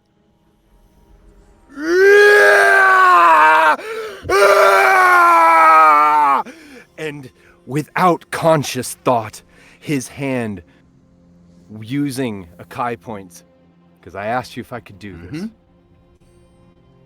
his hand quicker with the reflexes of instinct, takes the crown of Zariel and places upon his head. And red, crimson red fire erupts from his body. And he jumps and grabs Baalzebul. Shocking grasp first, his hands black, like the lightning is not natural, is unnatural, just crackles in his hands as he grabs Baalzebul by the throat, using shocking grasp. Okay. And I have advantage. A few things to note for you with this crown on your head. You have advantage because of something Baalzebul did, but also while attuned to this crown, which you are automatically upon putting it on your head, you have advantage on all attacks. Period. I am also going to send you something that I need you to review.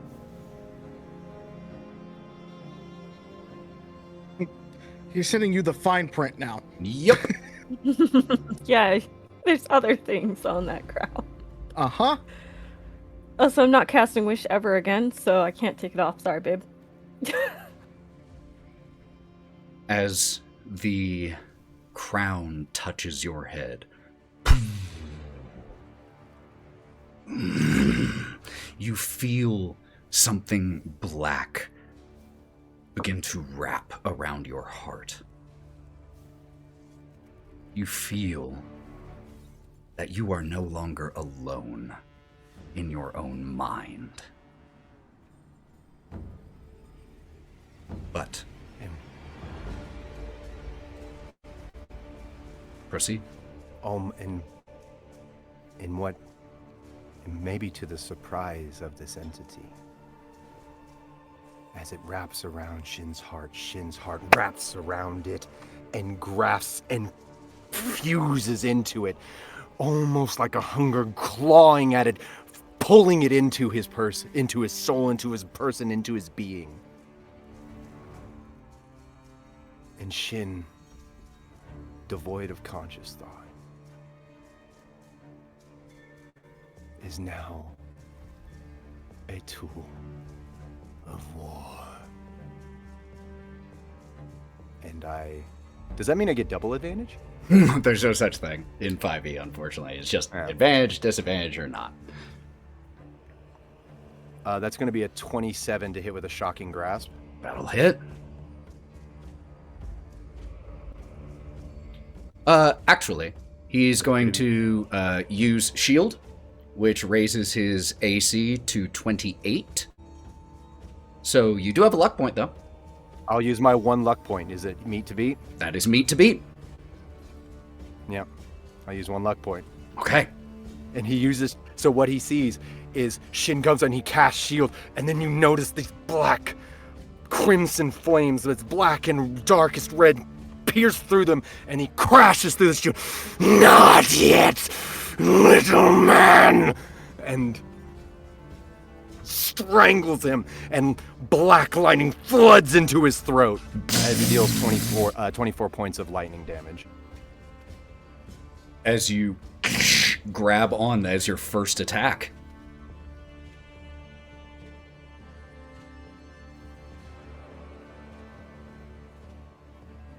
And then he's going to, as he's strangling him, open up his mouth, and he's going to use augmented breath to do Breath of the Dragon. It's a 17 dex save, I believe. Okay. Which he's probably going to make. Well, he could have very easily failed it. He has a 12, so a 4, 3, 2, or 1 would have been a failure. He does get a 27 in total. So he succeeds, but if memory serves, he still takes half. I could be wrong. Yeah, so, and it's going to be augmented. Hold on, make sure augmenting. And it's going to be like 90 feet right into his face. So it's a straight... Love it. ...line. So that's going to be... 4d10. And that's going to be 27 points of lightning damage. 27, halved to 14, rounding up. and because he has resistance to lightning, halved once again for 7 total damage here on that one. He has lightning resistance? I didn't know that. I would have changed it if I'd known that. How would you have known? Well, now I do. Wait, what? Oh, I was taking into account on yours too. Okay. Oh, that's fine. Don't worry. Okay. All right. Cool. But how does one really know that they have resistance, you know? Just by looking at it. But I'm giving it to you now. You now know that. As you reach and grab and just breathe lightning straight into him. Good, Shin. This is exactly what I knew you were capable of. Join me. And his face is just a foot from yours as he says this. There is still time to save them, Shin. Still time to save them all. But this is your last chance. I can even remove that pesky artifact from your head. And I don't know where Baalzebul's health is at. But in the eyes you see fire. I will rip you from your throne,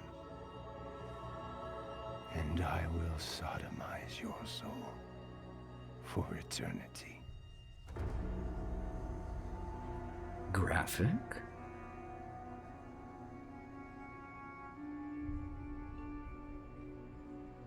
Is that the end of your turn? I believe so, because I think I spent my bonus action doing the shoving of the crown.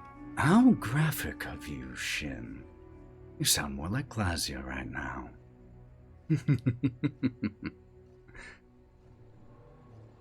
Kalista, you are up. You have 1 hit point.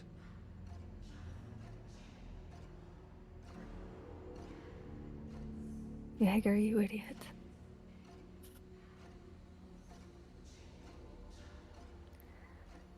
She's going to remain hidden by Jaeger. And she's going to cast Chill Touch on Baalzebul, because I do not need to see him use that. Very good spell. Let's see if I hit first. 22? You have advantage. You do have advantage. This is a spell attack. Yeah. Oh, sweet. I got 22 again, but I'm just going to use one of my luck points to bring it up to meets it beats it at 23. What does your Chill Touch spell look like? Because, just a reminder, it's necrotic damage, not cold damage, even though the name sounds like it would be necrotic damage. And it's a ranged attack, not a touch attack. Like, nothing about the spell name makes really sense. Bad name. It's necrotic grasp, not Chill Touch, you know? What Shin and anyone who sees him will see is a hand that looks incredibly like Kalista's does now. Her skin had been basically rotted from her hand, so it is a bony hand, and the markings are on the bones, as if the tattoos are engraved directly into the bone. And it's going to claw across Baalzebul's chest. As this hand... Behind. Oh, 1 second. As this hand approaches Baalzebul, this skeletal, raking hand, he diverts his attention from Shin for just a moment and gives the smallest flick of his wrist, and it simply goes away. Baalzebul has a type of magic immunity that makes him immune to spells below a certain level unless he wants to be affected by them. He has previously allowed you all to get through spells of certain levels. He is quite prideful after all. But no longer is he going to tolerate that. and as it approaches his chest, he just flicks it, and it's gone.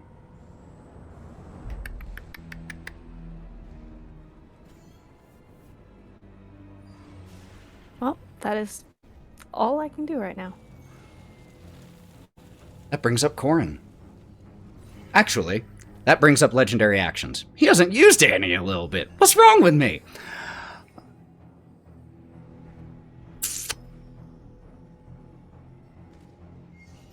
Which one does he want to use right now?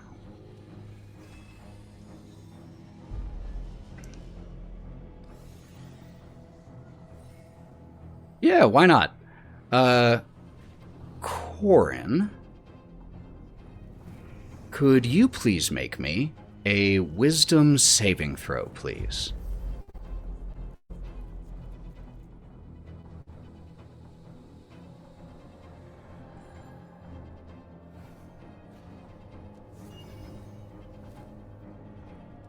Seven.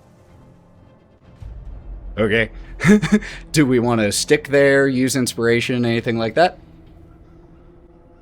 I'm fucking afraid. So, like, I don't.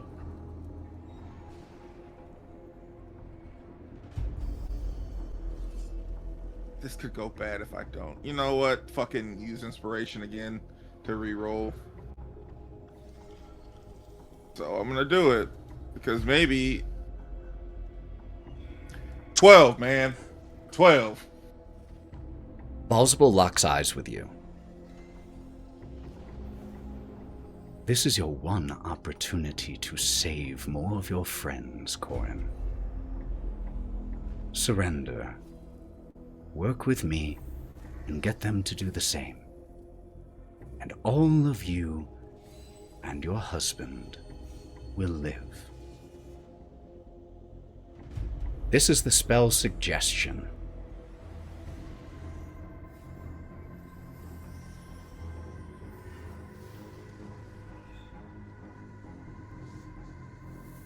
On a failed save, it pursues the course of action you described to the best of its ability, so long as it sounds reasonable and does not do anything obviously harmful to you, which I think that suggestion fits. I see Lorwryn. What level spell is up? Oh god, suggestion, 2nd level. Counterspell. What level? 3rd. You begin to... So, I'm going to, because this is a tough fight, I'm going to give you all a look behind the screen here so that you can make an informed decision. Limited magic immunity, not full magic immunity. Limited magic immunity affects spells 3rd level and below, which means a standard leveled counterspell cannot affect him. If you wish to upcast it, it can. 4th it is, then. Okay. Could you roll me 4d10 necrotic damage for yourself as you sever the connection that was being formed between Korrin and Baalzebul, the words that were starting to infest her mind like worms in a fetid corpse. And you sever the connection. What's the cost to you, Lorwryn? 19 hit points. And much like he did to somebody, I also go.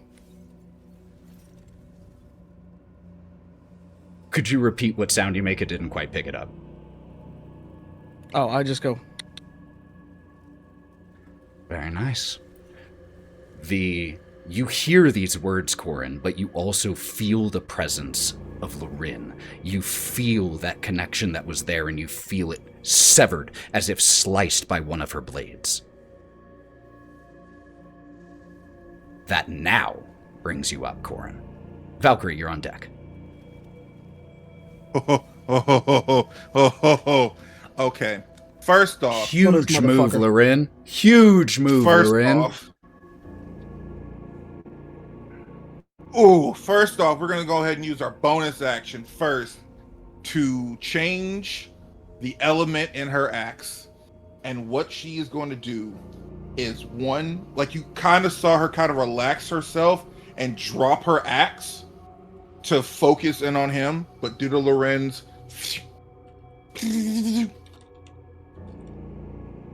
the color in her eyes return. The blue flame that is within her covers her eyes again, and all you hear is thunder. She scrapes her axe in a circular motion towards her, around her, changing it from lightning to just thunder. You see it change in the axe. And she is going to throw it at this motherfucker. Ooh, that's not going to hit. Advantage. Okay. Yep, advantage. I did. That was the first one. I re-rolled it. That 27 will hit, though. 27 won't at the moment because the shield is still in effect from when he used that, which brought it to a 28. Points? Anybody? Jaeger Anybody got 3? Jaeger's... Can I use them even if I'm dead? No, sir. I'm sorry. Son of a bitch. Danny. I still have 2, so I'm going to give my 2 for Lorwryn to have 1. For Korrin to have 1, yeah? For Korrin to have 1 and 1 second. Okay. Okay, so that takes it to a 28, which will beat his current AC. I'm Correct. also going to use my, what's it called? Violent Attraction, because it's not a spell, so you get plus 1d10 damage to it. Oh, yes. 13, okay. Me do my math. That's my mom. God. Okay. Let me do Mommy. Mommy is angry right now. plus 4. Mommy's very angry. Okay, plus the 2d6. Plus red light is 9 thunder. Okay, and then I'm going to do the d4. That's a 1. And then you said a d10? Yes. So you're already at 23. I'll let you know. He's not resistant to thunder. Cool. Plus 2. That is 25 points of damage for the first hit. And then we're going to swing again. Shield's still up, right? Shield is still active until the start of his turn. Cool. 32, baby. Yeah, that'll hit. And you get another d10 on that.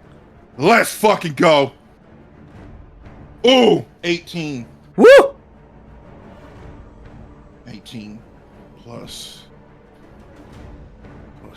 2d6s plus 6. So you're already at 24. Plus that d10. Okay. Plus d10 plus 4. 32. That's 38 points. 30. That's plus the... Oh, with your rage, plus yeah. 4. Oh, yeah, So yeah. Plus 36, if my math is correct. Am I wrong? Nope. Let's see. 18 plus 6, so 24, plus 8, 32, plus 4, 36. I hit an 8. I'm sorry. I hit 10 by accident. I don't know why I did that. No, My you're bad. totally My bad. good. Totally good. 36. And then we are going to throw another 1d4 of fucking thunder damage in that bitch. I don't care that he can't fucking see me. I'm mad. I am fucking... That's we can see you. Plus... Oh, no. That's fine. I don't give a shit. 39 points of damage. The point is, I am... Oh, she is at this point, her spots from when she was in Avernus, remembering everything that she's had to deal with over her life, people constantly trying to get in her mind, hurt her mentally, physically, taking all of every bit of damage type, piercing, bludgeoning, fire damage, every type of magical damage in her life, and she has stood tall. I am sick and tired of people fucking in my mind. I am Korrin. Korrin the matriarch.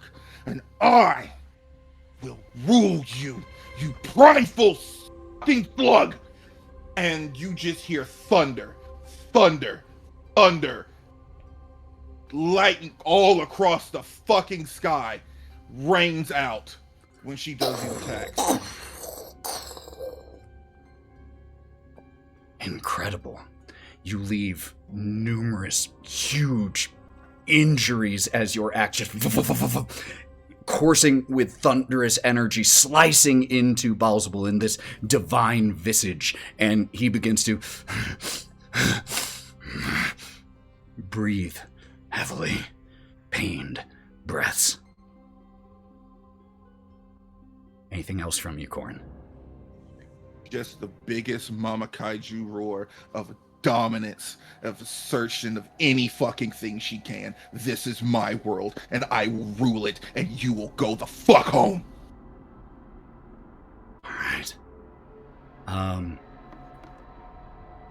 Going to use his reaction right now to... So he used one of his reactions, I think, this round. He's going to use his second, because he gets two. And is going to cast Hellish Rebuke on you. Could you please roll me a dexterity saving throw, Korrin? Okay, cool. Also, Oh, what? You have to take that second D10 of damage off because it uses my reaction, and I used it twice. So. Got it. So It take was 8 points 8. away. Yep. So that was, yeah. Got it. That's okay. Good note. So I have Dex. I have advantage on Dex against Yep, danger effects that you can sense. See, cool. Bet. So 1. Thank God. Not the best. 11. Fuck it. This is fire damage, for what it's worth. Yep. 15 fire damage on this Hellish Rebuke. And that's already done my half, right? Okay. No, you cut that Okay. in half further for your resistance. Okay. Bet. Thank you. Your spirit is admirable, but this is folly. You simply do not realize it yet. Valkerie, you are up. And Korrin and Shin and Kalista, before Valkyrie's turn, just because you're the ones who hear that clearest. Actually, Lorwryn, all 4 of you, could you roll me insight checks? Lorwryn with advantage. By the way, do we roll up or down? What are you talking when about? it comes to having? Oh, no, the 15. round up. Okay, I took 8. All right, bet. I 22. got 26. Damn. You said insight? Yes, please. Yeah. Okay. I have a +9. I got a 15? I got an 18. Okay. With advantage? Yeah. Kalista and Shin. You hear Baalzebul say this to Korrin. You, even after what you've been through, Kalista, even after what Jaeger has been through, you felt the tide turning. You felt that glimmer of hope. But there's something about the way he says that makes you think he still has a card yet to play. Valkerie, you're up. So as soon as I hand off that healing potion, I take off.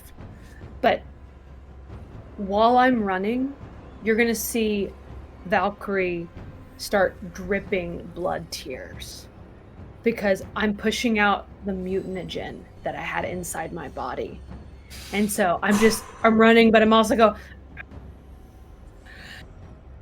And you can just see Danny, it it's dripping. noise gating you. It's noise gating. Darn it. I need to turn off those settings for you. So can you do it just slightly quieter? No, it's not going to work. It'll be alright. I'll make it work. But she's straining so much, and she's going to push out the mutanogen, and she's going to gain back her full speed again. And so I'm going to be able to I can only go 50 feet. Sorry, 40, because it takes an action for me to be able to push out. I'm going to vision. let you also... I'm going to say you can use your bonus action to dash in this moment, so you can move a full 80 feet. Why am I saying that? Because all you have to do is full sprint right now. Okay. So I'm okay with it in this moment. So you can move a full 80. Okay. All right. And that's all I do for this. Okay, you flush that mutagen and go sprinting. You see your mentor, Rangal, approaching you. Val, stop! I'm going to throw a dagger at him. I'm not, because I know that he's under influence. Like, this is not the Rangal I know. Who? And I just fling it at him as I'm running. So I throw one of the daggers I have. Aragorn style, knocks the dagger away. Be smart, Val. This is lost. Well, I guess today's the day I finally surpassed the master. Oh, get fucked, Rangal, you pussy bitch. Get fucked. And I'm going to keep running, like, as I... Rangal, basically, I'm going to go past them. Rangal, sword raised, shakes his head. I shouldn't have chosen you to stay. You're still too young. We're all disappointed in each other today. And he raises his sword ready to meet you. That brings up Baalzebul. You're going to meet the sword of Zariel? Okay. Oh, he's gonna. Brings up Zarya. Or not. Damn it. That brings up Baalzebul. We killed that bitch! Yeah, She's back. none of that. None of that. None of that. Brings up Baalzebul. Who? Whew. One sec.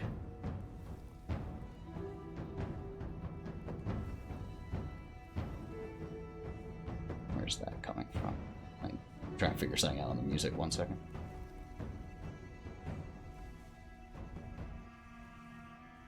That heart noise? Yeah, I was trying to figure out where the lighter-hearted one was coming from. Oh, it's from there. Got it, okay. There we go. Just needed to know where it was coming from. Alright, cut that, Ethan.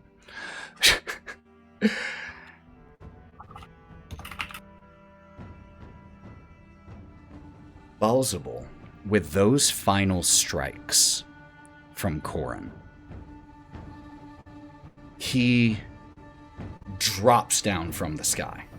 His wings just faltering for a moment, and he lands on the corner of the same rooftop where Lorwryn currently is. He lands in kneeling position. Breathing heavily. And then he takes a large gulp of air.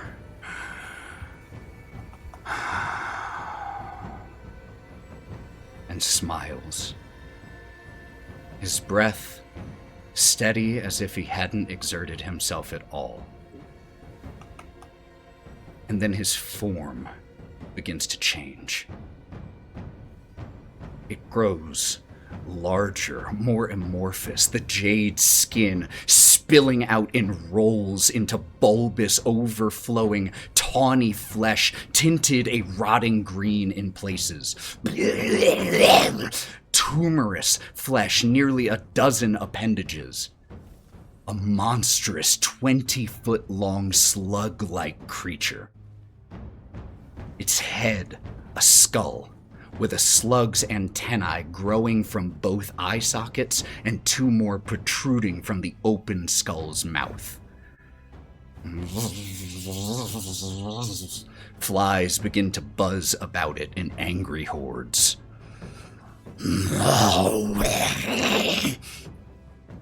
And just as quickly as it took shape, it dissolves into a purple energy, a purple smoke that snakes forward and into the body of Jaeger. From the visor where orange light poured forth from this protector, purple light, blasts forward, slams the trident and picks up the shield, and you hear in the resonance of Jaeger's voice, but a very different voice indeed. This has been fun, but I think I've grown quite bored of this game. As Baalzebul enters his second phase.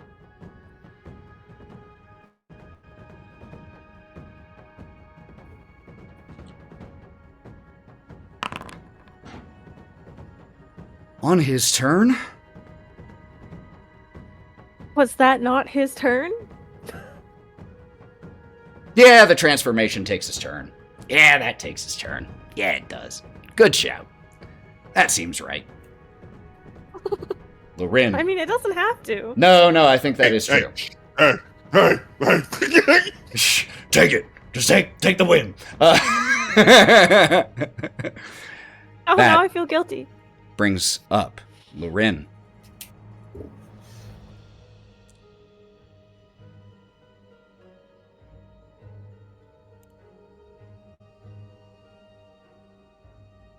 For what it's worth, I don't know if this was something you were considering, Lorwryn, but I know how you think as a player, I think. Despite the body being occupied now, it still mechanically has not been 3 rounds. And therefore, anything that has, or excuse me, 10 rounds. And therefore, anything that has such a limit has not had the time pass yet.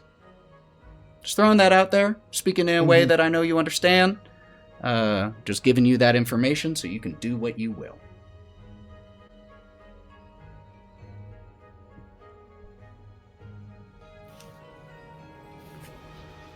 Yeah, I mean...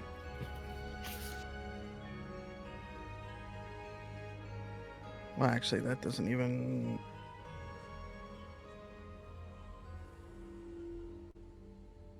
Yeah, it's fine from there.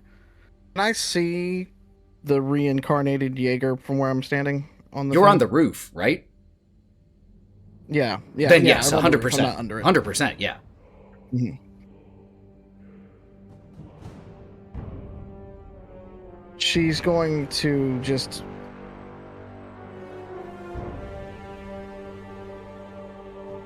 leave my friends alone. You've killed some and now you desecrate their bodies. May they dance on your grave. And she'll send 2 of the motes from the crown of stars that were still circling her head at Baalzebul. At the inhabited body of Jaeger. Go ahead and roll me that to hit.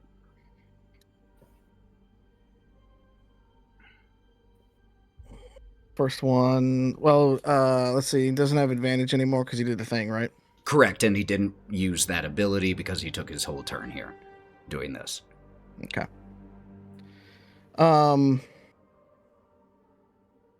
Let's see, we said his AC's back at 23? He hasn't used shield since his turn, so yes. Okay.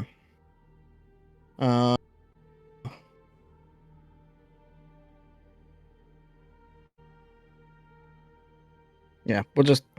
The first one, that one's just going to miss, sadly. Okay. The second one, though, will hit. Okay, with what? What's the, or rather, what was your roll to hit? 26? It's 26, yeah. Okay, cool. Bring it on. Yep.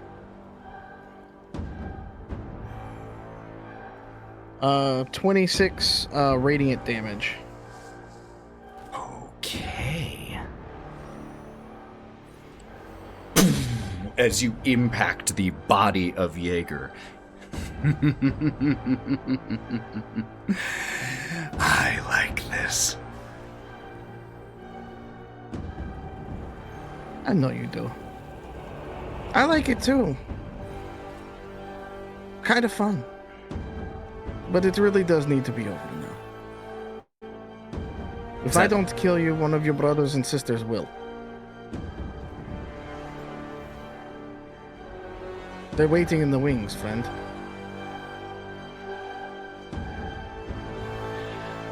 Is that the end of your turn?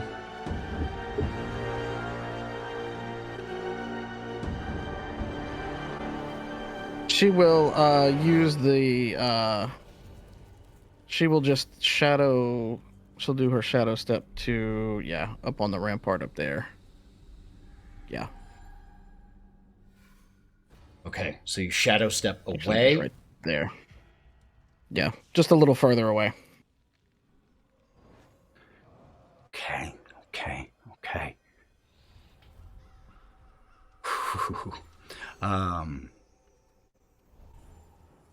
Baalzebul, at the end of your turn, having gained full control over the body of Jaeger, regaining his full capacities, is going to use a legendary action.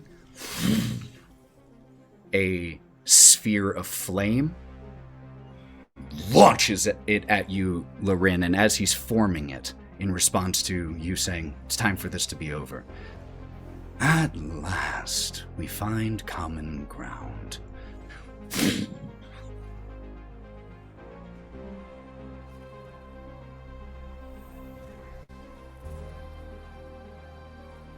$31 to hit.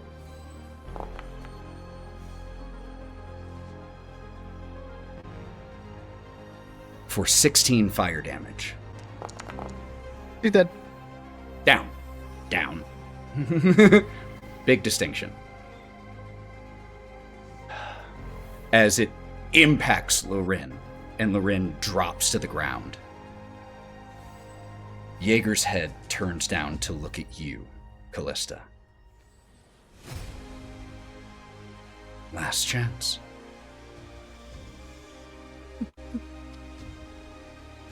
Get out of my child's body. You piece of shit. Why don't you make me? Oh, darling, I will.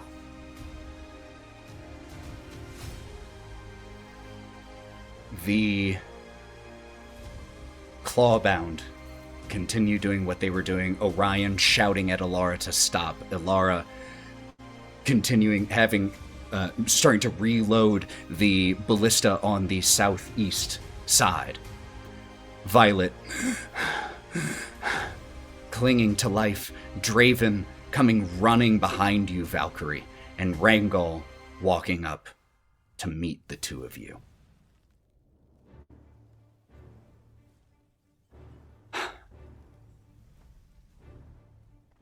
Quick pause. To the one of you who I need to know if you are ready, could you just send me a message letting me know if you are?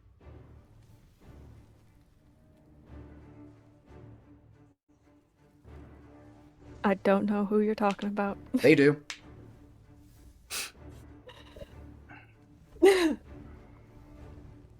As Lorwryn falls, Baalzebul is going to use a legendary action to teleport up into the air,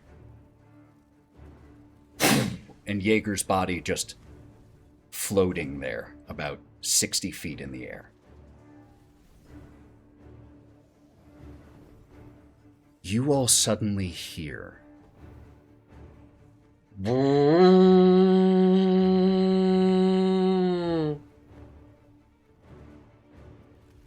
the blaring, booming sound of an enormous, resonant horn, its clarion call echoing across the mountaintops.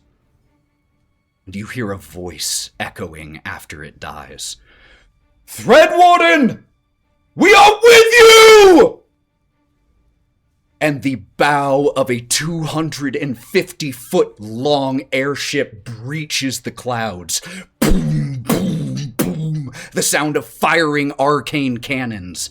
As Kalista, you see breaching the clouds the Queen's Justice. And you see, standing at the front, Captain Maeve Stern. I'm going to make 3 attack rolls for the arcane cannons. Each of these has a +6 to hit. But they impact into or towards Jaeger and towards Baalzebul, the body of Jaeger. And Baalzebul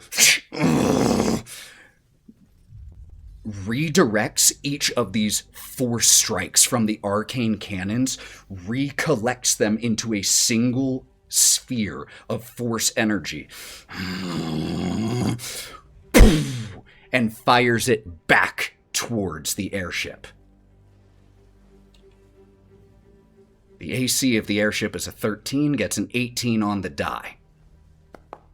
Each one of those arcane cannons deals 3d10 damage. The airship takes 47 points of damage from their own redirected attack. As it singes the side, a small hole, but the horn once again blares as the airship comes sailing towards the ramparts. Do one thing here. Make it visible. Beautiful.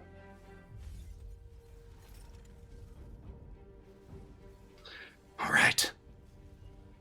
That brings us to the top of the initiative order. Shin.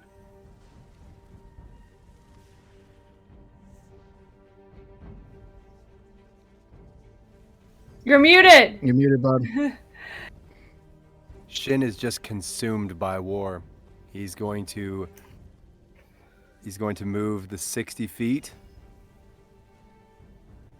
And he is going to, in a straight line, he's going to use Breath of the Dragon. So he just, so fast, and it's like, where are you? Where are you going? And open his mouth, and this time, where the lightning was, something else comes out, and it's black, and it's Icarus, and it erupts out of his mouth, and he uses Augmented Breath of the Dragon for acid damage. Okay. 17 Dex saving throw. Yep. Still is lowest. Still has a chance to fail this.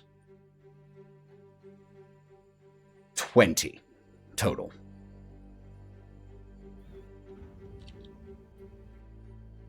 That's 25 points of acid damage.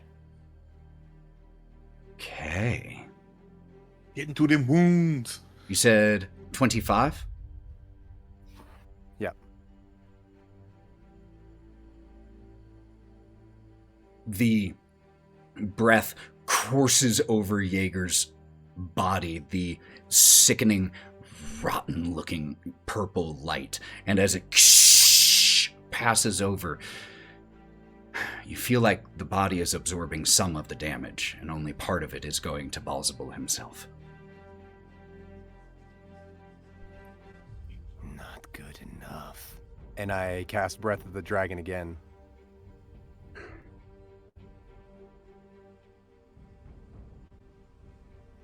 Second saving throw.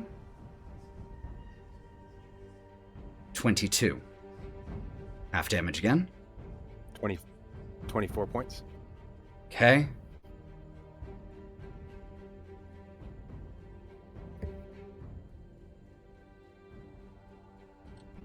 Okay. Just one continued long breath of acid pouring over the body of Jaeger, now occupied by one of the Archdevils of Hell. Anything else that you were doing, Shin? Nope, that's it. He's just a rage monster right now. Okay, Kalista, you are up. Kalista is going to race towards the stairs to get to the ramparts. And she's going to use her movement as well as her action as a sprint, so she's going to make it up there. Or I guess technically you can. There is a set of. There is a ladder you can climb up that will deposit you on the ramparts, only about 15 or 20 feet behind Korrin. You are able to climb that and get all the way up to the top of the ramparts with your movement and dash. Okay, cool. And that is going to be her turn. Okay. Korrin, you're up.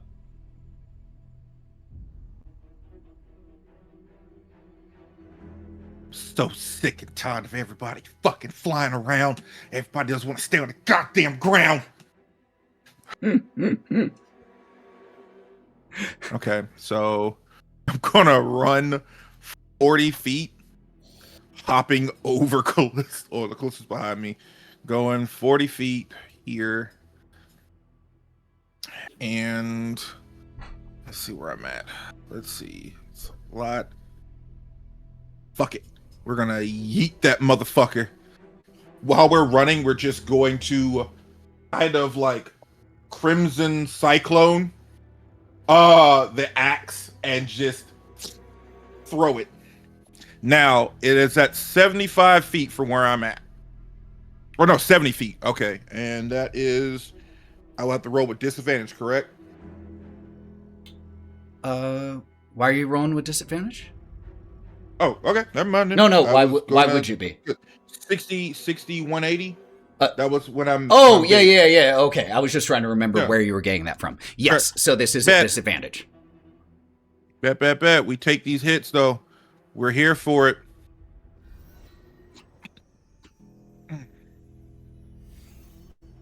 That's a 20.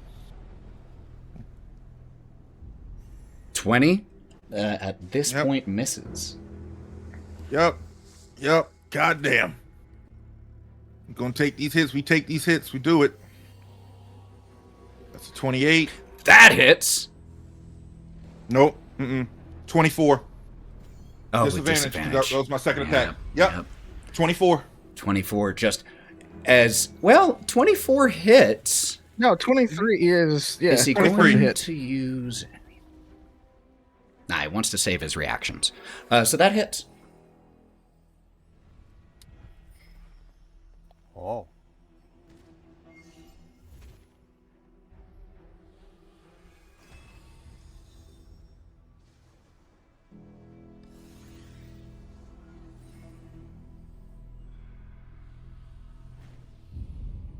Math. The game. Math. Today's break is brought to you in part by math. More or less.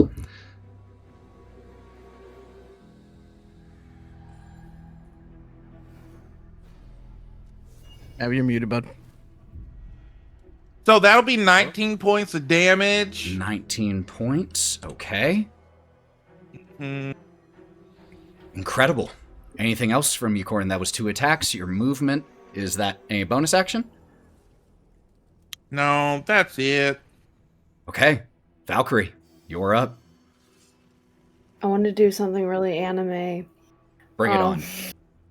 I'm here for it. Dude, you fucking Val's pushed out 1 mutagen. She's going to bonus action, take another mutagen out of her pocket, and shoot it back like a shot, essentially. And it's going to start, as it courses through her body, the tears that were blood tears turn to black.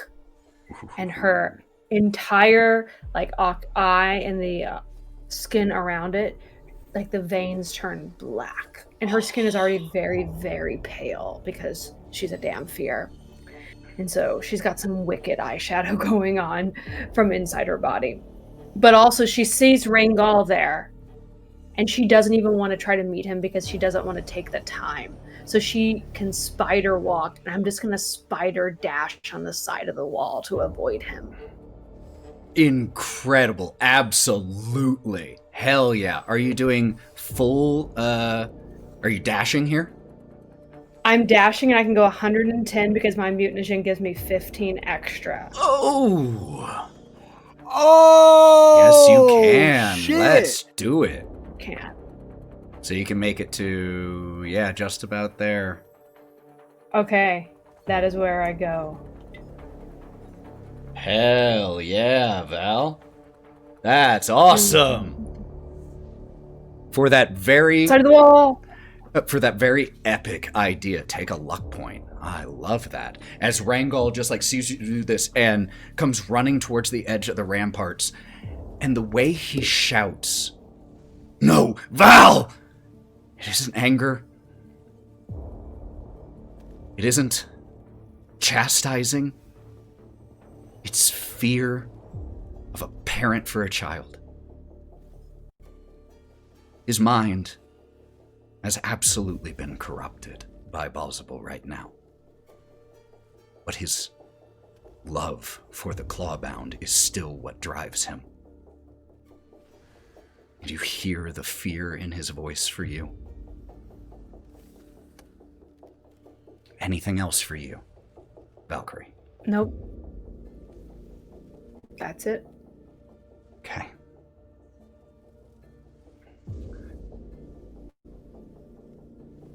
I have to roll something real quick to do this. Is he 60 feet above the ramparts, or is he... He's 60 feet above the ground, which puts him about 30 feet above the ramparts. Okay. Got it. Okay. Let me adjust something here. Adjust something on my sheet. Oh my god, I just rolled the same thing on both Foundry and D&D Beyond. I'm friggin' weird. Okay. Dice don't lie. Dice don't lie. The airship continues to steam closer to over the ramparts. And before anything else happens, it is Baalzebul's turn. Now, because of Lorwryn and that radiant damage, Baalzebul does not regenerate right now.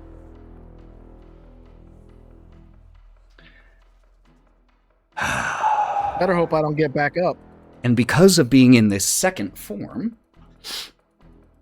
his multi-attack is reduced from 3 to 2.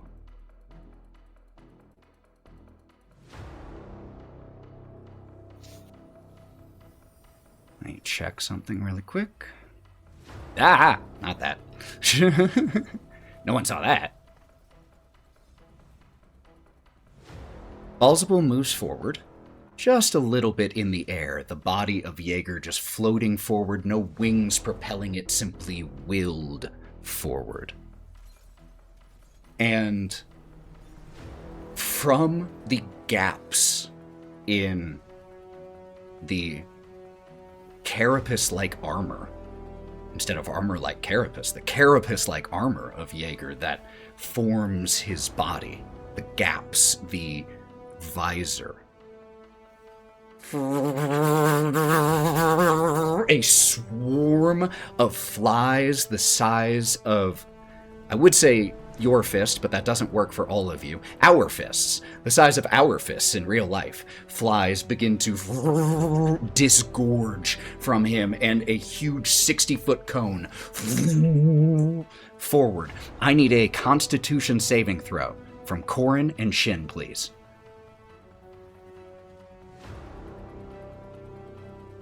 Oh, buddy. Oh, 29. Pass.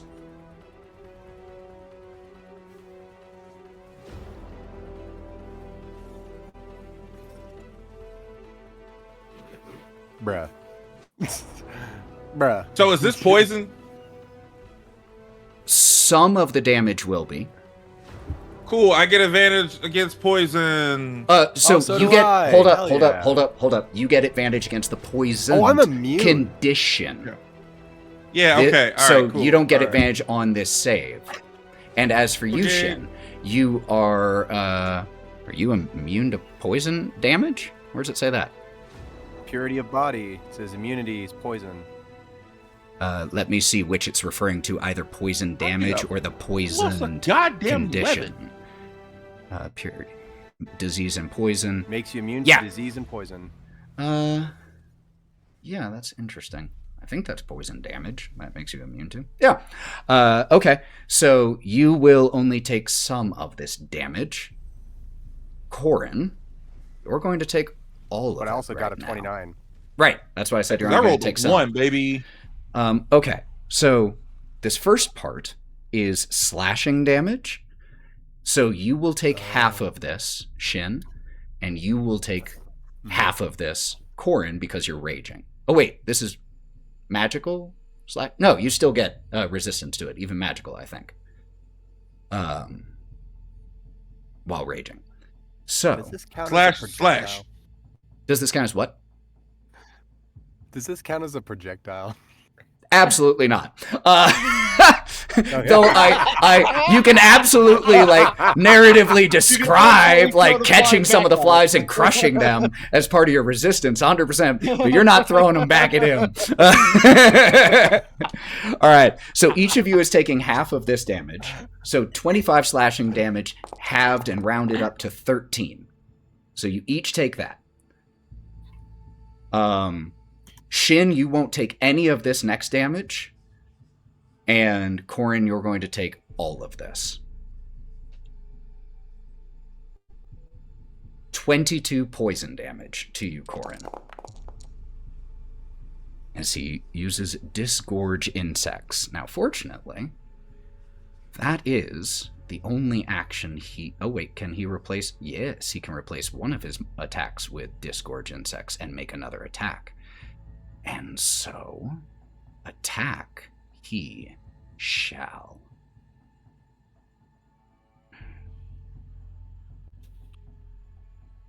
Ooh, this is a moment here.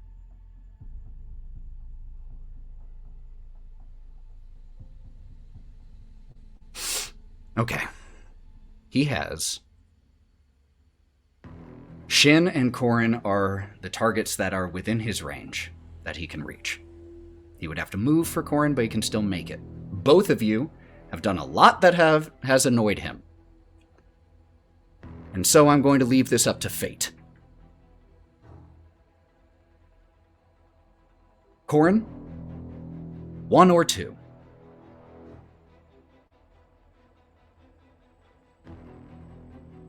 Two. If it's 2, it's you. So 1. Shin. He has 1 attack. What is your charisma sitting at right now, Shin? 3. So if he hits, he deals charisma damage in the form of a D4.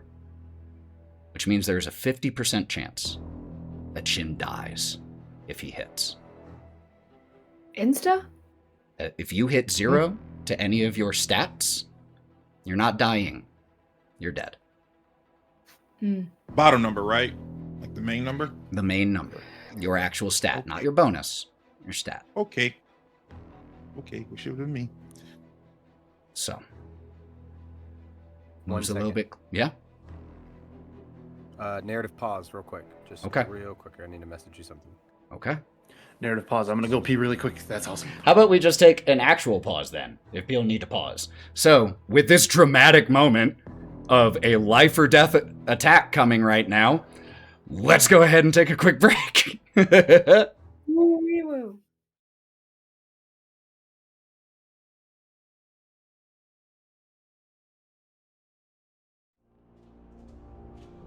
All right, we're back. We left right at the end. Oh, not at the end of Baalzebul's turn. Right as he was about to take his attack. We flipped a coin, and it landed on Shin. So, this attack is big. A very important moment. Still uses his own stats.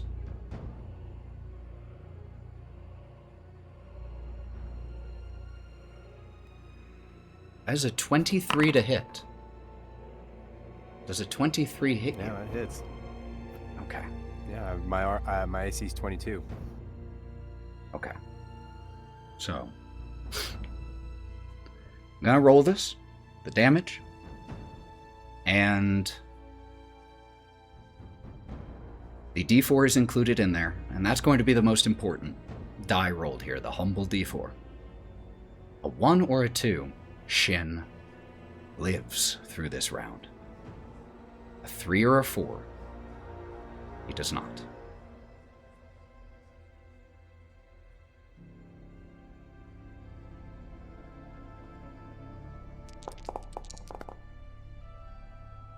With 28 damage, psychic,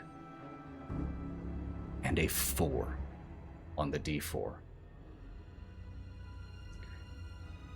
The impact of Jaeger's javelin into the side of your head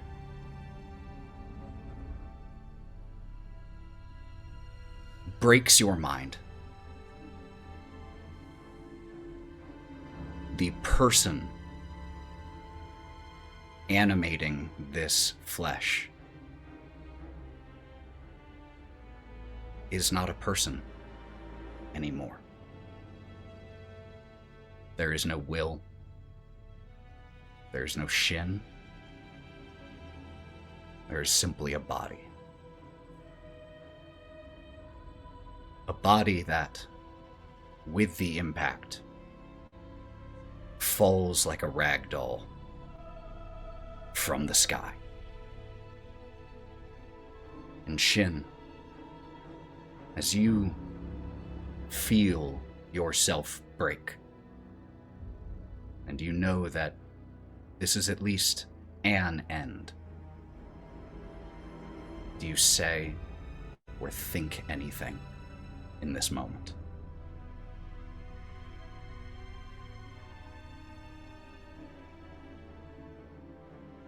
Shin, as the last vestiges of his mind, the last vestiges of the monk he tried to be, the people he tried to save, the good he tried to do, corrodes. Only one thought remains. Something, a small thing that grows larger and larger. My God has abandoned. My God cares not for this world.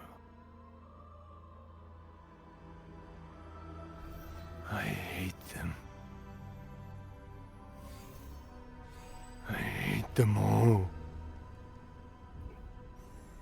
Shin. And as he impacts... Hold on. Go, sorry. Really quick.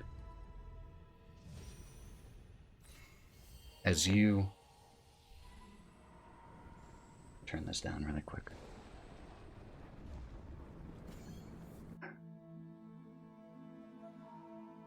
Time is a concept. One that Cairn, the eternal flame, brought into this world. But as we know it, it's a concept. It's a concept that minds can perceive. And as yours breaks, for a moment for everyone else, time becomes meaningless. And you see, standing in front of you in nothingness, the angelic form of Baalzebul. I am sorry, Shin. I truly did wish to spare you that realization. I have felt the pain that you now feel. Abandonment from those that you have served loyally I know this pain better than any pain of the flesh. And I know that right now you never believed me. But truly, I am not a gentle person. But that is a pain I would wish on no one.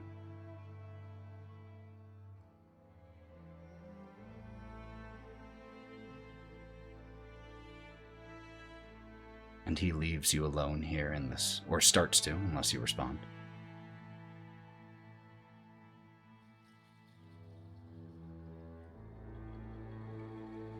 Baalzebul begins to turn away because he doesn't see any response out of Shin. But then, in the small quiet,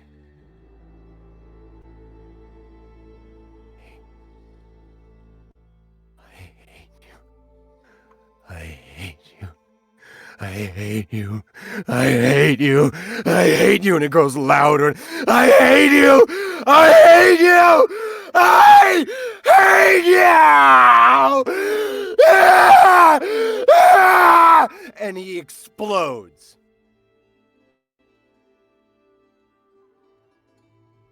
The crown explodes. And a crater is left where Shin's body was, and it is gone. And because I'm going to use your own rules, just for fun, because it won't hurt him anyways. It was like one last augmented breath, but of just a radius of fire.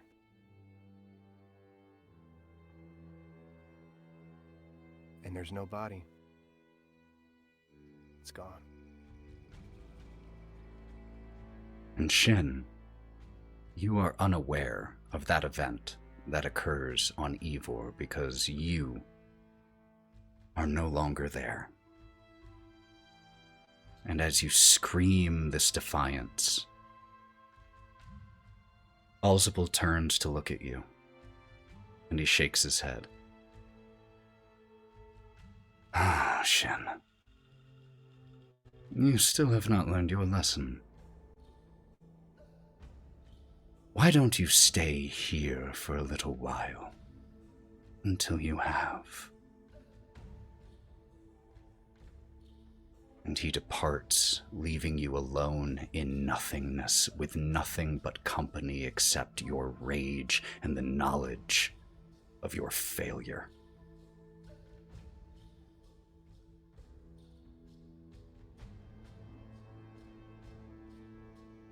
That brings us to the next in the initiative order.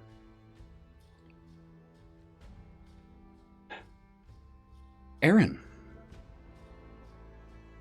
would you like to describe what we see happen?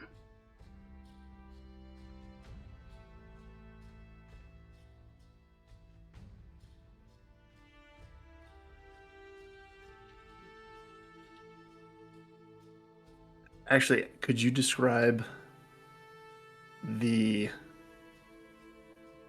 entrance part? Well, were you using the spell?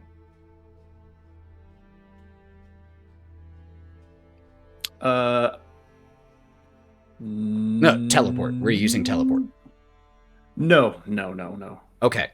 In that case, the airship. Oh, let me change one thing really quick so that Spotify doesn't just randomly stop while I'm in the middle of describing something. Hate when it does that. There we go.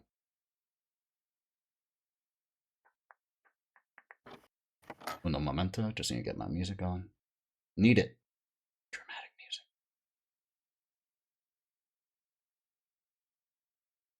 Oh yeah, I have, a bunch of sessions tomorrow. I should scream. That's a great plan. You got this. That's a great plan. You got this. But it was so cool. It was so cool. Okay. The airship begins to sail over the ramparts, heading towards the center of the grasp. The report of the cannons echoing across the mountains here. And as it sails over the ramparts, heading not straight towards Baalzebul, because that is a terrible strategic decision for a ship that has a ranged attack. So we ain't gonna do that. As it gets over the ramparts, very close to where you are, Valkerie, as you make it back onto the ramparts, having run around Rangal, a rope is thrown over the side of the airship, landing on the ramparts. And you see a figure step over the side, catch the rope, and begin to slide down the rope, landing on the ramparts. Aaron, would you like to describe who we see? Landing on the ramparts is a figure clothed in black robes, stitched in silver thread, a wrought iron staff in one hand, and a small shield in another. The hood is pushed back, revealing a half-elf with long, dark brown, almost black hair, and eyes glowing of a white smoke. And on his shield is the symbol of a what's the word called? Shoot. Scales? Scales. 2 silver scales. And he lands and takes in the scene around him and starts to run towards Korrin. And when he gets about halfway between Valkerie and Korrin and the floating Jaeger body, he's gonna slide, and his hands go out with the staff glowing a soft pale blue, and a fog rolls out towards everybody in that area, and this figure is going to cast a mass heal on everyone. And as Echo. It's echoing off of yours, Danny. Oh, sorry. Why? Start playing through your speakers, I guess. Please continue. And Massio. As the fog now almost settles, he'll point the staff up at Baalzebul and say in a pretty even-keeled tone, but is backed by something powerful. Did you really think the gods of Ivor would stand idly by? Kalimvor does not like things tilted in such a way, and I am here to help bring the balance. And he casts heal, and everybody gets full HP. This spell that normally has a range of 60 feet, as a true servant of the divine, absent though they have felt, enters the battlefield. The range on that spell is doubled right now to 120 feet. A little late. Wouldn't have helped you with charisma. Wasn't your hit points. I know. That's fair. That's valid. God doesn't show up when you need him. Back. Valid. That was all Val, by the way. I Now. consider that canon. This is Val. So how are we doing this? So Kalista, You have 700 points of healing to distribute. and Val. Kalista is not within 120 feet. She's 125 or 140 feet away. He could have moved, easily dropped down closer so we can move you forward. Because we pre-measured it. You absolutely had enough movement to get within range. Yep, you're within range. The gods aren't going to quibble over 5 feet or so. I just need 61. You get 61? I think it's going to be more than enough to top everybody it off. is more than enough for Kalista and Korrin and Valkerie to return to max HP. And there are others here who could use it too, such as the Clawbound, like Violet, who I would... Is she close enough? You can also extend it. She's an NPC. I'm okay with that. We're doing Rule of the Gods cool here. She's fought today. She spilled blood. So all of that silvery fog starts to settle down around your ankles and spread across the ramparts, rushing towards everyone that needs it and rushing up their legs and body into their mouth and eyes and revigorates them. Yo, Caladain's sexy. He healed us. Yeah. He jumped out of an airship, healed us, and he's like, yeah. As this... Okay, my shit. As this... Oh, Cory's camera froze. I think Why is adjusting Cory it... frozen? I think as he was adjusting it, it disconnected his camera for a sec. There we go. What just happened?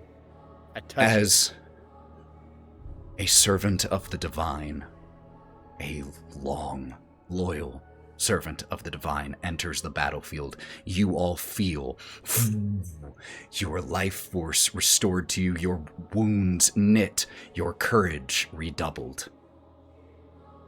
Is there anything else for you on this turn, Chaldean?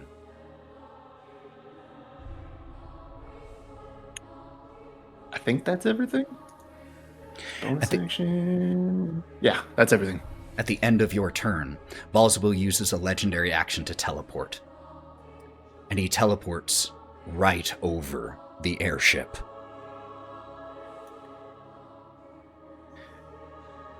As he does, fools,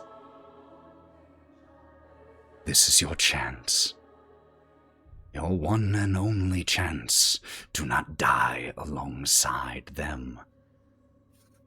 Live. Serve. You, Kalista, could you make me a perception check? Yes.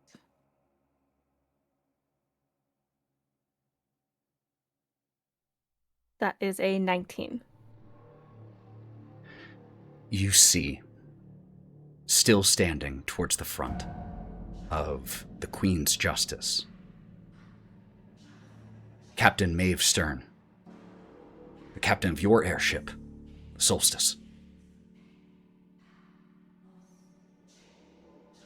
I would sooner die than serve one such as you. And with a 19,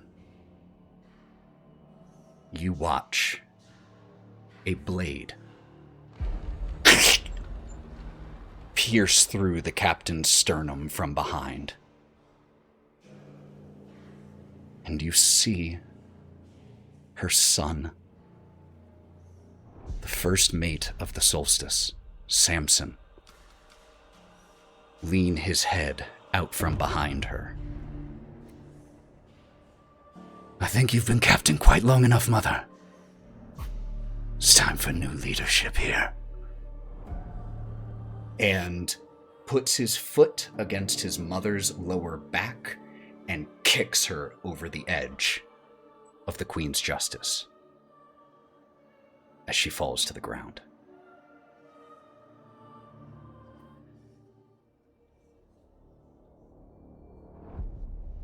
And I think, if you all are okay with it, since we have a session next week, and it is 10 o'clock on my end, I know later for some of you,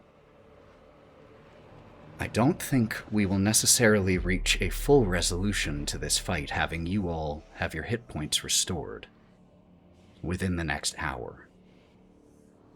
So I feel like this is as thematically appropriate a time to stop as any. Is that okay with you all?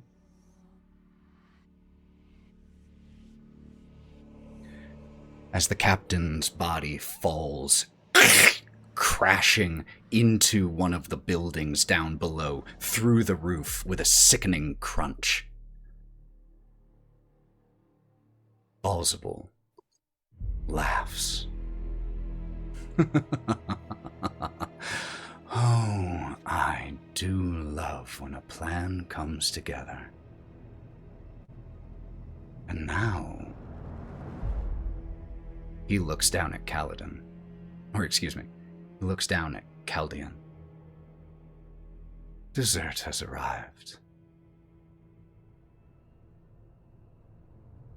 And here, on the floating peak, on the ramparts of the grasp, Shin, dead. Lorwryn, dying.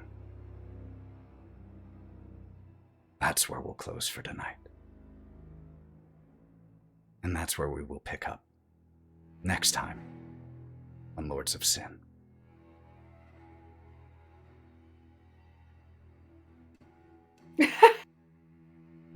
Fucking hell. Okay, y'all.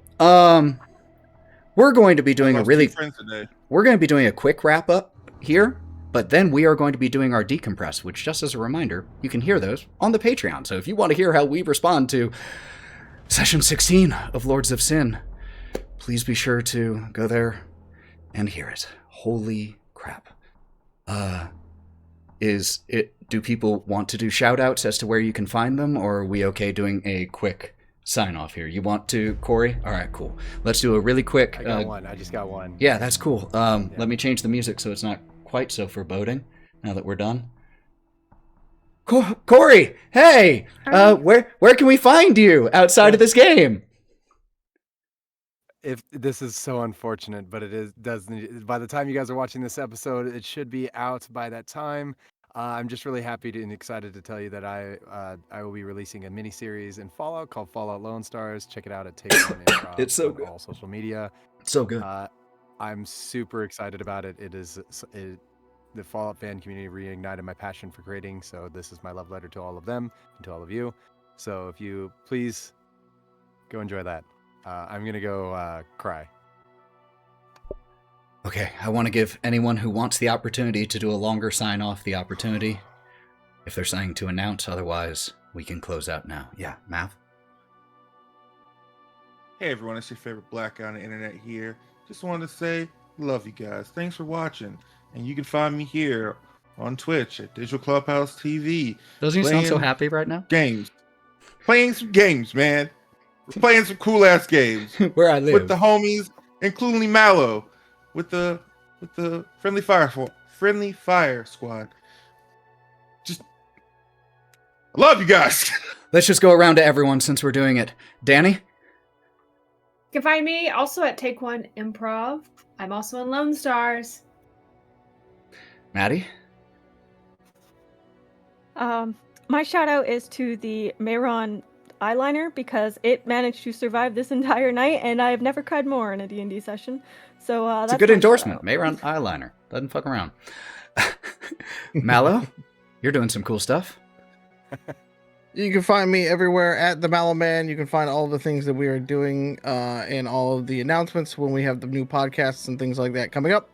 So check it out everywhere at TheMalloMan. And then you can find me and Mav bickering with each other as we try to play games on the weekend and stuff like that, because it's a lot of fun.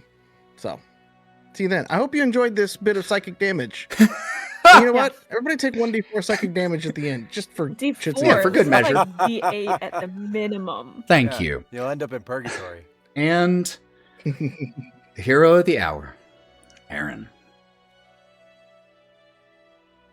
I mean, he could die real fast, guys. Listen, I didn't say just coming Caldian. in. I said But no. Aaron. Yeah, Jaeger was the hero. Yeah. Never forget. Okay. Oh no, they hit the second Jaeger. I'm not really on the Jaeger's now a internet. trigger word for me. You can't actually say it. Put that in the comments. Put it in the comments. Yeah, Jaeger's name gets No, said. It's a trigger warning. If anybody on the internet wants Ethan to have anything, just tell me and I'll go there and give him a big massage or a hug or a butt squeeze or something. Or a slap. Hey, nice. Awesome. Sweet. I was confused at first. Now I'm for it. You said butt squeeze. You said massage. That's just saying butt squeeze twice. I just heard the same thing twice, I'm pretty sure. Pretty sure I did. And with that, I'm Ethan. You know where you can find me. By the time this is out, our new campaign, also starring Mallow, will be out. Under a Crooked Moon, which he did the intro and overlay for that, just like he did for this. If you need cool things done for your stuff, he's the one to contact at Runnels and Rourke. Seriously, it's worth it. I'm gonna get out of here, but we're gonna be doing a raid. So until we see you next time, friends, this was a tough session. Recover, do what you gotta do, be good to yourselves. You deserve that.